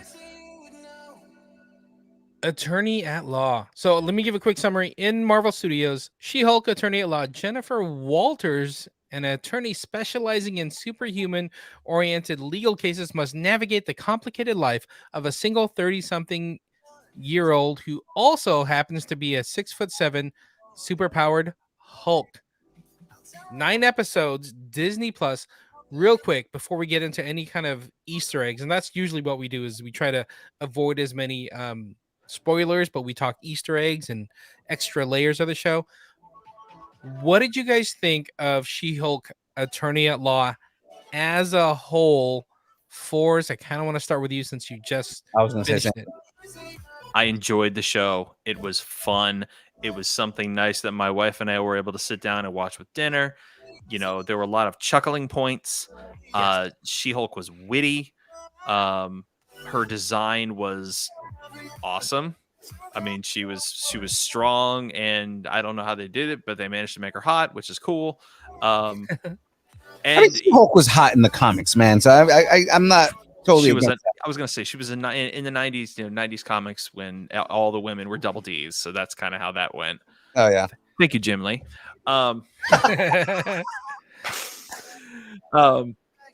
Anyway, I loved all the cameo appearances. They were great. The Matt Murdock bit was awesome. You know, having a super mellowed out Abomination, you know, who's in tune with himself was hysterical. So the whole thing worked for me, and Kevin was something I did not expect. Oh God, yes. Oh, so good. Phil? That one threw me. That one I was like, what is happening here? Mm-hmm. Oh, you know what it reminded me of was the end of WALL-E. Oh yeah, totally. the helm on the ship. No, yeah, man. I thought it was amazing, man. The only thing that caught me at the very beginning was the only thing I got a little fanboy on was the origin, right? Which I was kind of like, you know, at first I wasn't really feeling it, but it was like, okay, well, I mean, they're still doing elements of her original origin story, but they're not doing like the parts of it that had to do with her like as an attorney, right? Because the whole reason that she got shot in the first place in the comics was because she was taking down like a crime ring, and you know they tried to put a hit on her, and the only person who could give her a blood transfusion was Bruce. There was a twist on it, which, you know, when I went and read up on it later, again, this is where all the fanboys were all pissed off about it, but you know, they talked about the reason that they didn't go with the original origin story was because the show writer had never read the comics and she was going off of something new. Mm-hmm. And I mean, I was like, okay, I mean, you're not going with the source material on this. And, you know, again, I kind of get upset when they deviate too much from it, but then everything else in that first episode was great. Mm-hmm, mm-hmm. You know, I forgot about that whole thing as the show went on, and it really didn't bother me, you know, because it wasn't anything that really was pertaining to anything else. We got the wittiness out of Jen Walters. You got signature Jennifer Walters. Fourth wall breaking. I was gonna say there's only 3 characters in comic books that break the fourth wall the way that they do. Her, the Deadpool. Joker, and Deadpool. Right? The Joker doesn't do it very often, but the Joker breaks the fourth wall every now and then. Right? So that's the whole thing, is the only 2 characters that prominently do it is Deadpool and Jen Walters. And that was a big deal to me. The way they broke the fourth wall with her, it was, you know, she did direct audience speaking, but then she also did like, you know, like again in the finale when she like, you know, breaks the Disney Plus. The Disney Plus menu bit was so good. It was genius because I honestly thought that I was like, did I just hit the back button? And then you see her jump out of the thing. I'm like, oh my God, this is amazing. Yeah. And granted, this was filmed a year ago. So they literally, before the episode, had to go in and look what the Disney menu looked like today and then make it that way for that episode on the spot. And they Otherwise, knew it what never shows would have were gonna be matched. out and what titles were going to be Correct. on the screen and everything. It's the same thing where, like, the predictions, again, about like the fanboys, about all those toxic fanboys talking all the shit about, we don't need a female Hulk and all the Okay. same exact dumb shit that they were saying right now was the stuff that they said when the trailer dropped, and that's what they used. Mhm. And then they made fun of all those people Yeah. by the end of the episode, end of the So- series. So then let me ask you guys a question, because the first episode, when we're introduced, and then Bruce is trying to explain to her, trying to mansplain. Sorry, Hulksplain. He's trying to Hulksplain. explain. So he's Phil the Mansplainer is what he's. so he's trying to get all this stuff out, and Jen's like, "Nope, I'm good. Nope, I don't need your help. Nope, I'm good." So it had this very anything you can do, I can do better sort of feel to it. Yeah. What do you how'd you guys feel about that? Because that seemed to be, especially the first 2 weeks of the debut, that seems to be the troll's biggest like harping point. It's like, oh, it's so feminist. It's so, oh, it's so leftist.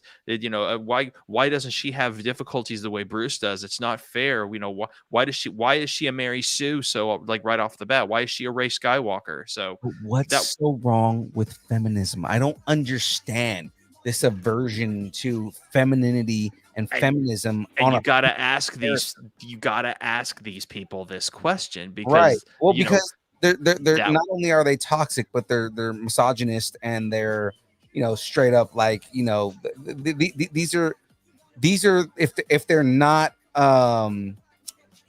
what's the word I'm looking for right now? What are they called? If they're not incels, they have the same mentality as incels, and these people forget like male entitlement. She-Hulk was never, even in the comics, was never meant to be Avengers level serious. Right. You're not gonna see She-Hulk go up in a final universe deciding battle alongside Silver Surfer against Galactus. It's not happening. Right.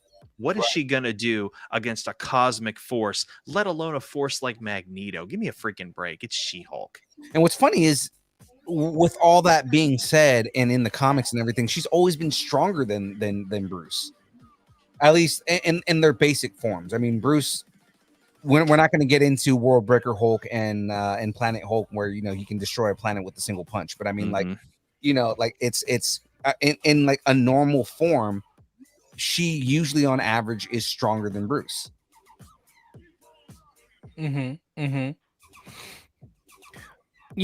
Just pulling back from where you guys were talking about, like the beginning and the origin story of She-Hulk and how she got, the blood transfusion or the gamma radiation. I was totally okay with it. You know what it felt like to me? It felt like, hey, we know who Spider-Man is. We don't need to know his origin story. This Right. was like the abridged version of that. It's like, just get her to be a Hulk, and then we'll Yeah. talk about things from Well, there. I mean, it was a different version of the origin, but I wasn't upset with it. It's just kind of like I had to remind myself that it's the MCU, that this is technically a different universe from the comics, Mhm. which they've made a big case for, that it's this is an alternate universe, just like how there are alternate universes in the comics. So this is what I have to remind myself, that there are these differences in the films, but they still firmly live in the comic book world. As long as they don't deviate from what the character is, then it usually will work. Yeah. And they made a case for it. They literally made a case for it in the Loki series, in Multiverse of Madness. That's why those movies were made. Yeah. I was also going to say the whole, like, the way they WandaVision. handled Hulk's like, you don't hear another person in your head? She's like, no, what are you talking about? I can just change. Like, it's nothing. Same thing with Emil Blonsky. He's like, I can just switch from Abomination back to Emil like it's nothing. And I think that nobody had says- a problem with that. I think it says a lot about Bruce. Like, there's something going on in Bruce, and he just happened to have gamma radiation, and now he's a Hulk. But there's something else in his head that we haven't really addressed you know. So it's like, maybe something else is going on with Bruce that we just haven't heard about yet. Right. And I mean, we talked about like the whole mansplaining thing, like, you know, before we even get to the point of her transformation and how she becomes the Hulk. Like, you've literally got this dude who's trying to tell her how to do her job, and she's a lawyer. Mm-hmm. Like, I know what I'm doing, dude. Like, and she's a successful lawyer at this point, but there's still dudes who have to tell her, who have to think that they can tell her how to do her job. And it's nuts. It's It- a the- thing that happens in real life. And it's crazy because the main antagonist of the show are trolls and haters. Yeah, which is Like- kind of a trip, like, because there's like literally the villain of the show doesn't show up until like the last 2 episodes of the show. Trolls Yeah. and haters. Like Yeah. she Yeah. literally has to do like that's the whole premise of the show. Like they just knew it was going to get trolled and they knew it was going to get hated on, and so what they did is they turned all of the internet morons into the actual antagonists. Right. And I love that. I mean, just again, the meta-ness of the way that they did it, because it's like, oh, she's a fourth wall breaker. How do we make this show even more meta? Make the villain of the show all the people talking shit. Right. So It's a so genius move. So this begs the question now. Let's rewind the clock to Endgame and the movies prior. And then let's look at now. Let's look at Thor's behavior in the last 3 movies he was in. Let's Mm-hmm. look at Jen. Let's look at Wanda. Let's look at Wong. Let's look at Wongers for a second, okay? Boy, Wongers. Wongers.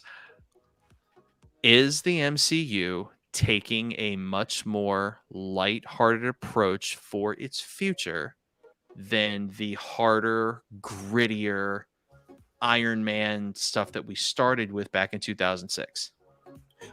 I don't think that in essence, in all, that they are doing Hashtag that. Wongers. Hashtag Wongers. I think what they're doing is they're kind of still going along the lines of, you can have different tones and have independent stories that are good and tell the stories that make the most sense for the character, Hmm. and then finding ways to mash them up later. Yeah. And And so like, I I think guarantee- Feige actually said that. Yeah. And he said that about like Wong. Like, you're gonna get a lighthearted Wong in She-Hulk, but like once he's back in, say, Avengers or another Doctor Strange film, we're probably gonna get a more serious toned Wong, that sort of thing. But I think part of it, like going back to what you're saying, Forrest, I think we've been on this journey with Iron Man, Cap, Thor, Incredible Hulk. We've been on this journey and seen the trauma happen. We've experienced the trauma of the blip with them.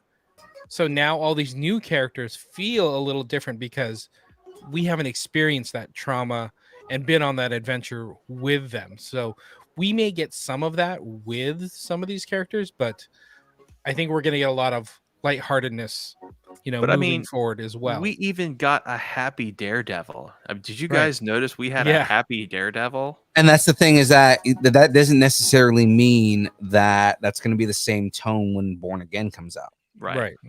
Right. But you, like what you're saying, the Shang-Chi that we've seen is probably going to be the Shang-Chi that we get. He's a little bit younger, a little bit more lighthearted. He doesn't carry a ton of this baggage with him like, say, Thor would. So I think we're going to have bits of that comedy woven in, like what young Phil is saying, is that we're going to have highs and lows with depending on which story they're trying to tell. But by the way, the reason why we have Bing Bong up on the screen there is since they were almost like making fun of like how Hulk was in the past, like with the lullabies and what are you thinking of? What triggers you to become a Hulk? She's like, what do you mean? Like, I got to think of something like Bing Bong, from the Inside Out movie. He's like, no, you don't got to think about that. But he's like, well, yeah, Bing Bong. Yeah, I know Bing Bong, like, oh yeah. I love those little things, like she's not the same person as Bruce. Right. They're on their own journey, even though they're both Hulks, they're on their own journey. And I like how we like what we were saying about the Bruce has his own issues going on. We're experiencing different issues with Jennifer, so I totally dig that.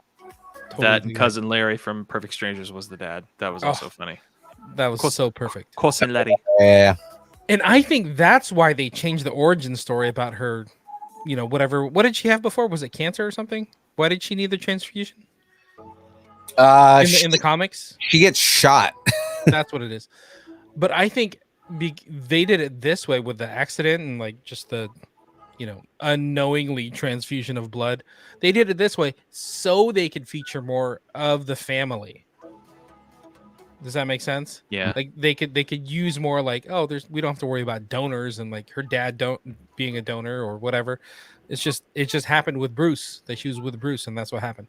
But now like her family, kind of like Miss Marvel, were kind of the co-stars of this, you know, the comedic relief, you know, at certain times. So this had a lot of Miss Marvel feels with the family, you know, coming together sort of thing. Yeah. So. And I actually enjoyed Ms. Marvel too. Yeah. That was a story I did not expect, but it was very, very good. Oh, I love Miss Marvel, man. I thought it was great. Did you catch all the little Easter eggs that were in She-Hulk? There were so many Easter eggs. You know, like the one I was thinking of, like when they were looking through, I think it was like a news site or something, but one of the articles was man fights with metal claws at a bar. No, Yeah. Nobody I have caught to go that? back and watch it now. I saw those ones. There was little jokes like that, and I think the story underneath it was, why is there a giant statue of a man sticking out of the ocean? You know, like from the Eternals, like Yeah. little things like that. Like we're not afraid to make fun of the MCU in She-Hulk. Like her phone was a picture of Captain America's ass, like her lock Right. screen. The background of her phone was Yeah. was a picture of Steve's ass. Yeah, Hey, that's America's ass. America's ass, right? Like little things like that to like bring MCU in as a whole into this, I thought was super cool. Even like linking up with Shang-Chi and like having the whole Wong and you know Abomination fight like happen, and then it's like, oh yeah, they know each other. I thought it was pretty cool. Mm-hmm. Anyways, going on the whole arc of the story, is there any certain parts that stick out to you? Any certain arcs where you're like, yeah, I dug this? Any certain characters that jumped out? Like I know who my favorite new MCU character is, hands down. Emil Blonsky. No, Oh, is it what's her name? it's Madison Madison. With a Y. but you don't know where it is. Oh my god, she is such my favorite new character. I hope she comes back. Like Wongers, give me a Wongers series. You know what I mean? Actually, call it Wongers. Yeah, it needs to be called Wongers on. Actually, no, Disney Plus. like the Adventures of Madison and Wongers. Yes. Be so good. Yeah. Like That'd be five awesome. five episodes of them just dimension hopping, I and she would never love gets it. sober through all of it. Yes. She The stays entire thing. trashed the whole time. Yeah. She eats popcorn. She spoils movies. She calls him, and she just flirts with him the whole time. Yeah. That was so good. I She's love always it. got a crush on him. It's 100% apparent. I'm so sad they didn't bring her back. Like one more scene. She's coming back. You already know. I know, but I wanted one more scene of her. You know, like in the finale, just something. Just give me something of Madison. She's so funny. They're just We like lo- all hanging out, and Madison shows up. We laughed real hard at that. That was Yeah. really good. Golly, I really can't think of any other parts that really stuck out to me. Like, I felt you know, bad. I felt bad for Jen at the wedding. Like, Oh yeah. she just couldn't catch a break. Oh yeah. That was actually pretty good. But it shows like she's not a perfect person. You know, like Captain America's the perfect person. She's Sure. not a perfect person, you know. And she has her faults. She goes nuts sometimes, and that's totally okay. I mean, it just shows that, like, you know, she's just a regular person. She's a regular everyday woman, you know, like she's not. I mean, I saw people refer to her as like, you know, she's not like this super hot chick, and I'm like, I mean, she's When kinda she hot. transforms, she is. Oh my god, when she's She-Hulk, she is stupid hot. But I mean, like, Get down with the green. yeah, But I you mean, know, twerking with Cardi B, you know, which like broke the internet. Oh, it did. Yeah. Oh, it did. Every troll had a stroke. Oh yeah. totally not needed, but totally funny. Totally Yeah. worth it. I mean, it was Totally an a after throwaway. credit scene, so I mean, it wasn't even like, you know, it wasn't even like in the main show. It was like an after credits thing. Mhm. Yeah. And you know, do you guys notice that the after credit stuff stopped after like the 4th episode? Yeah, Yeah. they said there was going to be an after credit scene in every episode, and it was like, no, where are No. the after credits at?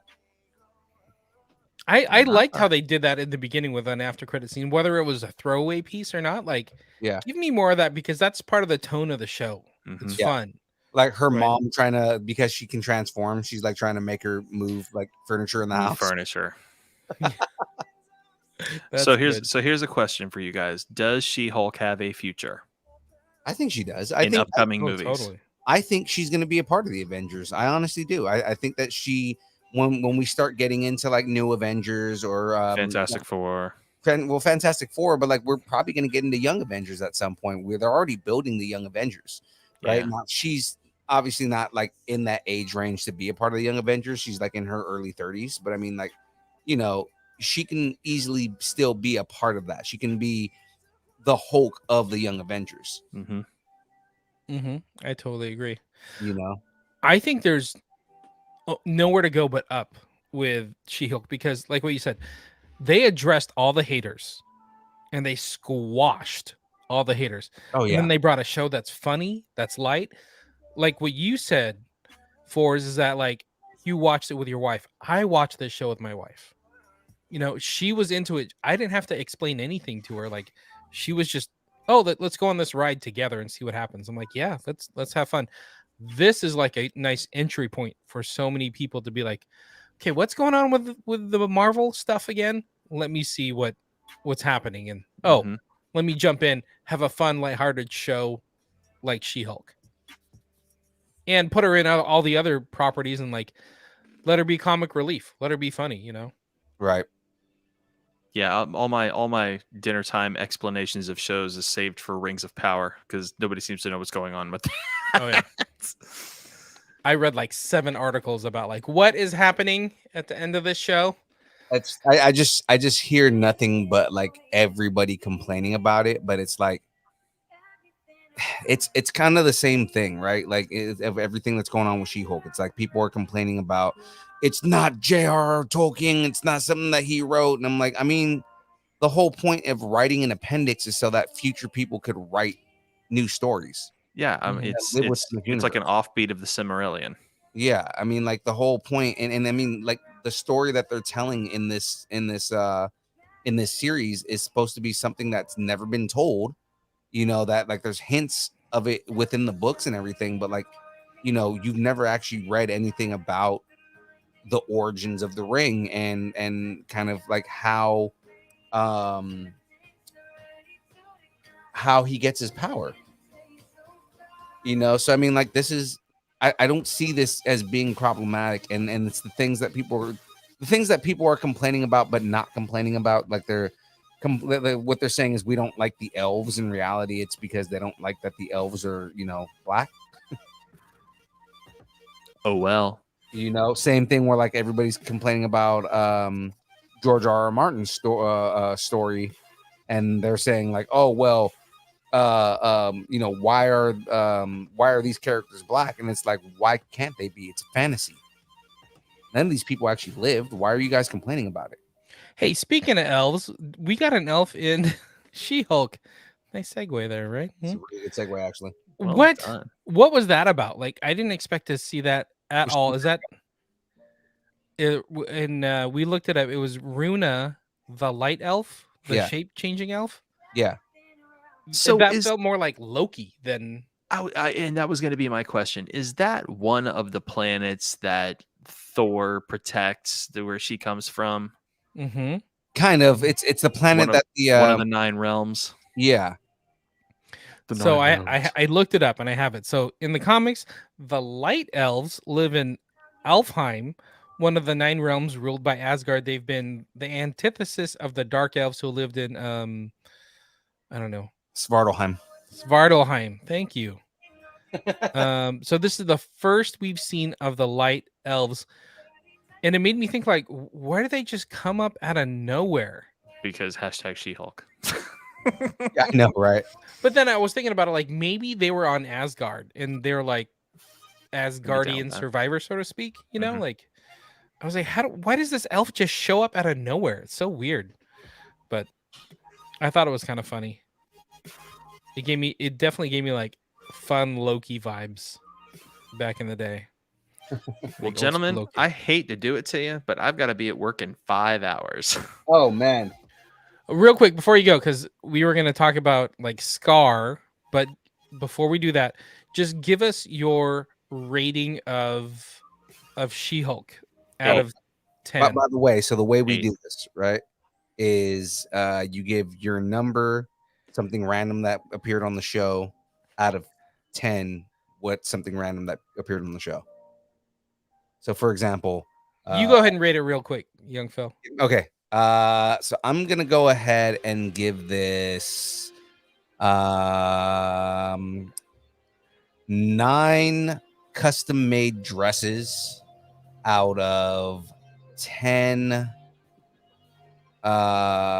disappearing cousins who don't appear in the rest of the show until the last episode. All right. Give that. I can't follow that. You can follow that. Oh my god. Metzo's like, Forrest, go to sleep. She's right. Oh my god. No, seriously, it's an 8. I get 8? it's a solid 8. I will give it a solid 8. I think the only reason I did not give it a 10 is that there were 2 episodes that were just kind of snore fests to me. The first one being that hack of a magician who was Donnie able to Blaze. I did not like that episode. And the other one being the group therapy. Like, it had its funny moments, but I just didn't get down with the group therapy episode. I felt like that was just wasted time. Yeah, it was set up for the end, but It was, but yeah, totally. I agree. mean, that's pretty much yeah, a solid 8. But Awesome. I would watch it again. I would absolutely watch it again. I love Mezzo just put hers in here and I love it. Hold on, let me put it on screen. I give it 8 superhero shoes out of 10 yoga sessions with Blonsky. Oh my god, I can't with you, Metzo. I can't. I came up with another one, but I don't want to steal James's thunder if he uses this one. So Okay, all right, Forrest, where can we find you? What? ForsFX.com. Literally type my name plus FX.com, and that's where you can get fonts. Go to saberfont.com. You'll find my work there. You can also find the work of super talented artists like Harry Solo Fonts, like Juan Sith over at Saberfont. Those guys are also super amazing guys. Go support them as well. And tune into Distance Nerding every time they're on because they're awesome freaking guys. Tune into Kyber Cave because they're awesome freaking friends. And I got to go to work in 5 hours. Get some sleep. get some sleep, buddy. Thanks for having me, for coming guys. on, man. Thanks We for jumping appreciate on. your time. Yeah, Have a good night, you guys. you too, man. See ya. Thanks for watching. Don't forget to like and subscribe. All right. So James, since we're at this point right now, right? Go ahead and give us your rating. I'll be honest. I wanted to like this more. I was full on into it. Like, my wife likes it. It had so many Easter eggs. The animation was kind of a thing. The end was super unique, but honestly, I did not enjoy the ending. You know, I'm gonna give it 7 Daredevil hats in a nice hat box. Mm-hmm. To out of 10. Where did these green Scar Hulk sons come from? Like, you drop that at the very end, literally in the last minute of the show. I mean, there's been a rumor that they're gonna do finally do another Hulk movie, and that it's gonna be either World War Hulk, it's gonna be something involved with Planet Hulk. Mhm. Scar is from Planet Hulk, so it makes a lot of sense for them to introduce this character if they're going to be doing another Hulk movie. I get it, but it's such like a big drop, and But it's that's not like the a point is, like, common thing. the, It's the not whole like a common thing. right. The whole point is for you to be like, who is this character and where did he come from, so they can explain it in the movie. Could be, but it's for me too out of left field. Like, imagine somebody who doesn't pay attention to comics or the MCU and is just watching this lightheartedly. Forza's wife, my wife, is like, "Wait, what?" And then the show ends. They're like, I don't know. guess because I'm a comic fan, I understand the character, and it's like a big, drop for me. Like, oh my god, I want more, right? And like I said, I came up with another one, so I was gonna say, I think that's the thing. It wasn't like, "Oh my god, give me more." It's more like, "What the what? Tell Yeah. me, why did we do this?" So it was just a little too out of left field for me. But overall, I like the show. It was fun. yeah, I was gonna say, I give it 9 C-list Marvel characters out of 10 Avengers t-shirts. Avengers t-shirts, nice. Oh, Avengers. This show is brought to you by the Avengers. There you go. Oh, I'll do that. Show is brought to you by the Avengers. Cover the boobies. There you go. Look at Mezzo, 8 Megan the Stallions out of 10 Captain Americas. Captain America box. I totally forgot about that. Oh, that's so good. Why did we say that earlier? Mezzo needs to do this review, not us. That's funny. Oh, it's so good. But it's stuff like that. That stuff is super fun, like I dig that. That was the part I loved about She-Hulk, but like the weird ending. Wait, was this was the show that confirmed that he's not a virgin, right? Yeah. That was like episode and that 3. was another thing. That was another thing that like people's whole entire heads exploded. Yeah. Because they confirmed that Captain America wasn't a virgin, and they're just like, "Oh my god, why would they do that? Captain America's pure." No, Captain America fucks. Get the fuck out of here with that. Yeah. Captain America bugs. That was so good. So good. Oh man. Anyway, it's okay. great. So what do you think happens next? Going on from this again, kind of the way that they kind of left it at this point. I think this leads into more Hulk. I think that we're gonna get more from Bruce, mainly because they had Bruce disappear for half a season, and nobody could get a hold of him. They didn't know why they couldn't get a hold of him, and then at the last second, at the very end, they're like, "Oh, he disappeared somehow. Why did he come from space?" Which they made a joke about that midway through. That's why they ended up changing the ending midway through the episode. But they made a joke about why did he come from space? And it's because the events of Planet Hulk happened, Right. Which is a little weird because it's kind of like they're doing Planet Hulk after the events of Ragnarok, which kind of incorporated a lot of Planet Hulk in it. Right. But it's kind of like if we're going to do an entire Planet Hulk movie and we're going to get an introduction of Scar, right? Which again, Scar as a character, like the way that they can explain it is that when he was the champion on Sakaar, he hooked up with the princess, which is what happens in the comic, and he has a son. So like this is like years later, and they've done the whole Ragnarok thing, but now we have established that he meets his son. So I see them doing that whole storyline, but then also doing an entire Planet Hulk storyline where he basically destroys like an entire planet over this. It's not going to be the same thing because the Illuminati were involved in that, and then it leads directly into Planet Hulk. But I mean, like we've got Scar, right? We've got his son. We've got an entire gap that needs to be explained that they have left open to explain. So I think this is going to lead into either it's either going to be a Hulk series or it's going to be a Hulk movie, which I think they would do a better job at doing a series. Oh yeah, because I'm all for the series now. Yeah. So I mean, like we're gonna get more Bruce the way that everybody wants to get more Bruce. Again, I think we're gonna get Jen Walters as part of the Young Avengers. She's gonna be the Hulk for the Young Avengers. Going back to what you're saying about the Hulk, like, I think it's going to be tough because keep in mind who is it? Sony? Is it Sony that owns the rights? No, to Universal. Hulk? The rights to Hulk. Universal owns Yeah. the rights, so I think that will be a little odd unless they go the Sony route again. Right.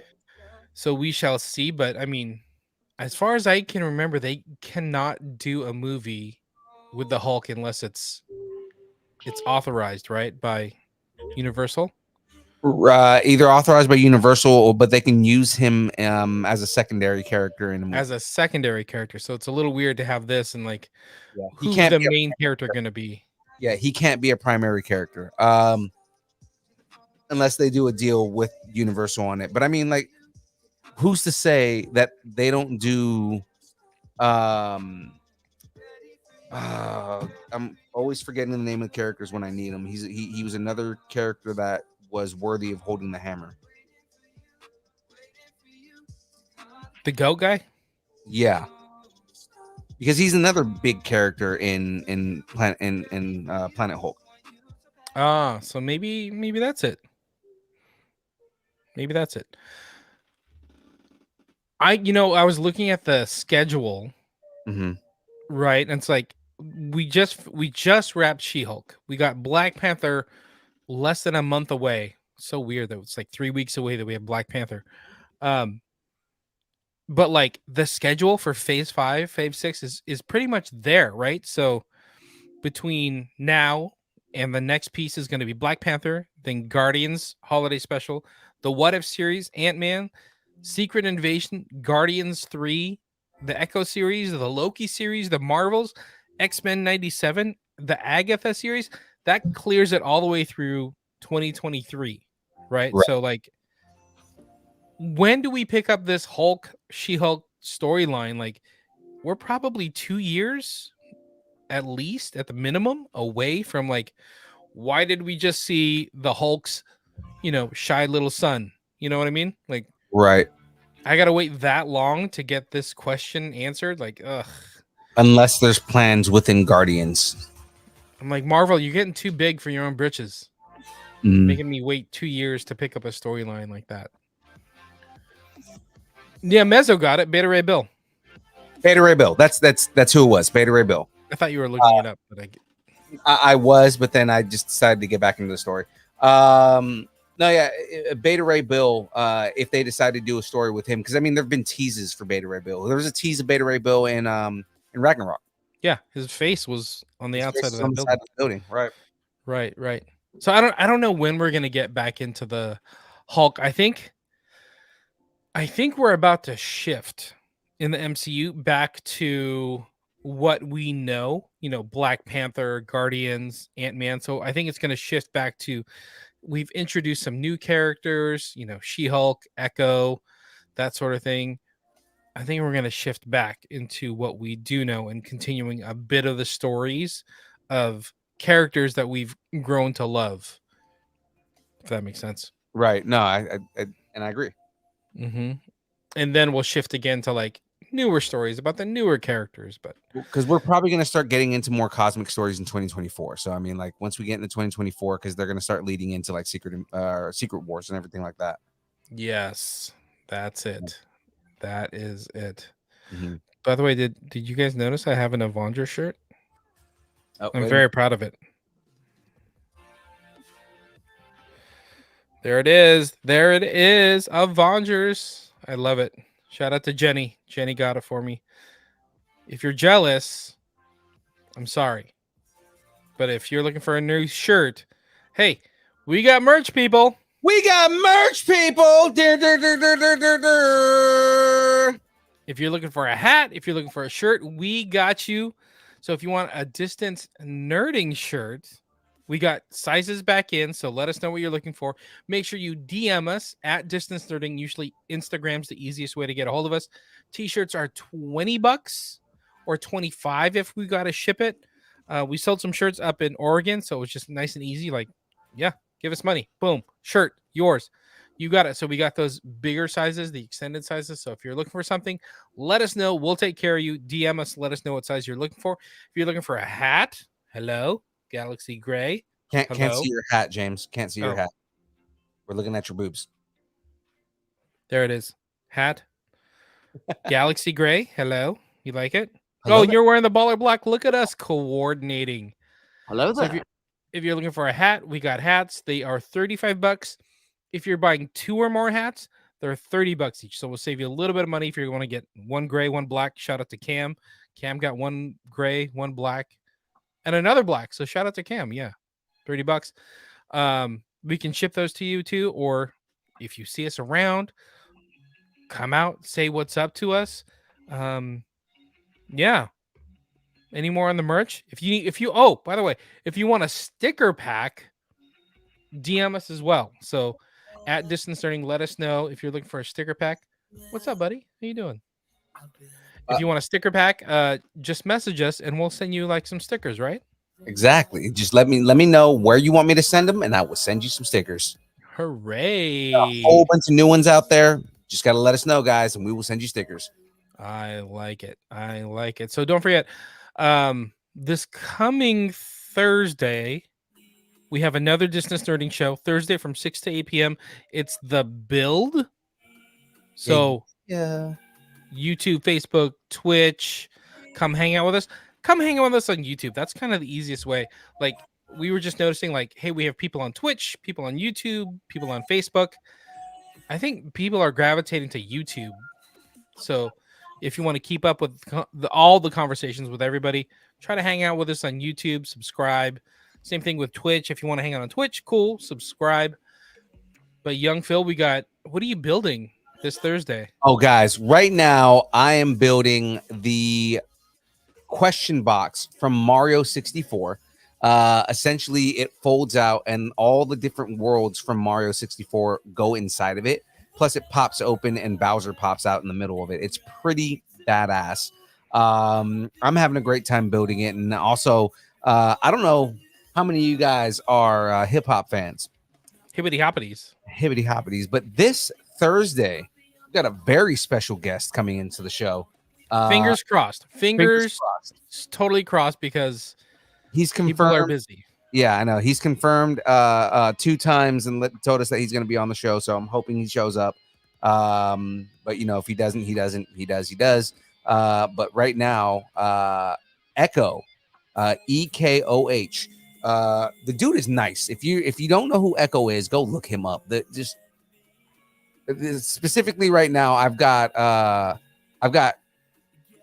Detour, the third Detour album on repeat in my car right now. Mhm. And it's dope, man. I'd play it right now if I could, but I mean, we'll probably get a DMCA takedown if we do. Super cool with the fans. Like our good friend Raider Ray, friend of the show, part of the show. Raider Ray was just at Echo's show like last week or something. Like Right. VIP hanging out with him. Before the show. Was it? Yeah, before the show. Right. Hanging out. You got some cool stuff, cool merch. Echo just seems like a cool dude. His music is super interesting. Right. He's one of those guys that is like constantly churning out content, like constantly creating new music. He just posted today that he just finished the last track for his new album, and he just put out an album. Yeah. October 14th. I just look at his tweet right here. Back in studio. He just put out an album. It's so crazy. So good for him. So hopefully he's not too busy and he'll jump on the show even for a little bit, even just to say what's up. That would be cool. So again, Thursday, Echo, the build from 6 to 8 p.m. Pacific Standard Time. Just to recap, Mondays, Young Phil is doing game streams. Tuesdays, nerdy news with the download. Thursdays, the build where we're building Legos, talking to celebs, doing brackets. So many fun things happening. Oh, yeah, Distance Nerding. The bracket right now that we're doing is worst Halloween candy. Oh my goodness. Yeah. I know the one that should be on there. I'm not even going to say the name because I Is hate it that candy candy. corn? Is it candy corn? You said it. Yeah, candy corn right now is leading. Exactly. Okay, so again, Mondays game streams, Tuesdays download, Thursdays the build. And shout out to Forrest, shout out to all of Kyber Cave.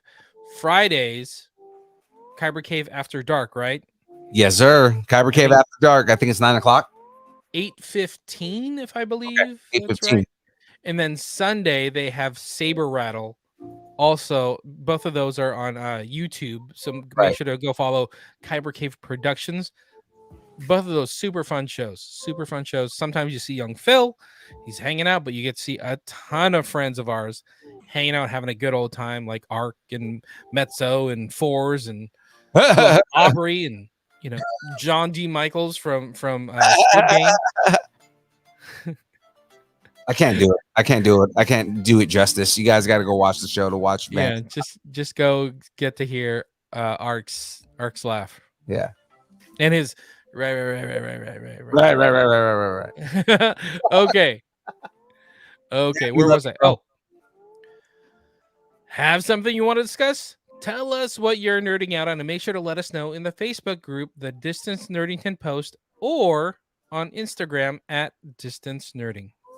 Now, guys, it's not hard to do. All you got to do is go to distancenerding.com and join the taco party, guys. You can buy us a taco, and that goes towards everything that we do for this show. Helps us make the show better, helps us make more appearances, helps us do all the stuff, giveaway prizes, which, guys, I'm going to announce a giveaway here pretty soon. Real quick, shout out to Julie, who's the diehard, the Oh, tacoiest person we know. She's always hooking us up with some tacos and sending us money because she's awesome. So shout out to Julie. Right. Hell, a deep shout out to Julie. We love you to death. But guys, connect with us: Instagram, Facebook, Twitter, Twitch, TikTok, YouTube, and now we have a Discord. If you guys are interested in the Discord, head over to the Nerdington Post. There's a post pinned to the top of the Nerdington Post, as well as I just put up a post on Instagram. So if you click on the link in our story, that'll take you right to our Discord. You can join our Discord. I'm probably going to repost it for the next couple of days here to give you guys a chance to join. But check out our Discord. It's an even more interactive way to talk to both me and James. And you know what? You can give us suggestions. And you can, I've got a section for you guys to promote your own stuff. So if you're a streamer or you're doing your own show and stuff like that, get in there and promote. Let us know what you're doing. We want to know. We want you to promote your show with us so we can promote it with the rest of the world. Yep. There you go. And shout out to our friends who joined us in the chat. Shout out to Fours. Super cool for him to jump in. Shout out to Mezzo and Double A and Jester G from Setting the Stage Wrestling Podcast. So cool to just see everybody hanging out, talking. Raider Ray jumped in for a bit. Even Darren, let's create. Oh wait, jumped in for like a quick hot second. Right. Shout out to everybody for hanging out with us. Appreciate it. Yeah. Well, guys, Cam was there too. Cam was here for a little bit too. Guy, you know what? He did mention earlier that he submitted his headshot and his resume because I don't know if you know this, James, but he is going to be a featured cosplayer at Gem State. Nice. Very cool. Good for So- you, Cam. He just submitted all of his information to Dave today. That's He awesome. put that Good in for the you. chat earlier, so I wanted to make sure I shouted that out for him here. Awesome. Well, I guys, appreciate that. yeah, I know, right? Well, guys, that's it from us. It is now time for the dance party, guys. James, give him the sign off. Thanks and keep nerding together. All right, let's do this. All right, James, what you got this week? I'm Bucky the Bucket. Where did I eat today? Hmm? You definitely went to McDonald's and got a Bucky the Bucket. Oh my God, no! Distance nerding.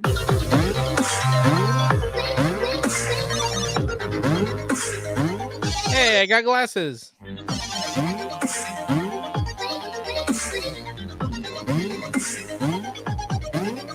I'm a happy bucket. I'm a very happy bucket. I look like that one DJ. I'm happy. Oh, a marshmallow. I'm a happy bucket.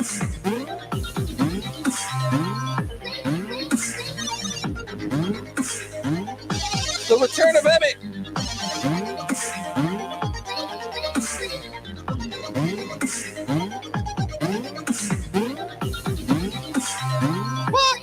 Bucket, bucket.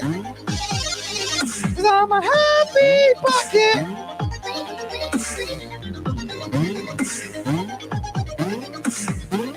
All right, guys. We'll see you next week. Bucky the Bucket out.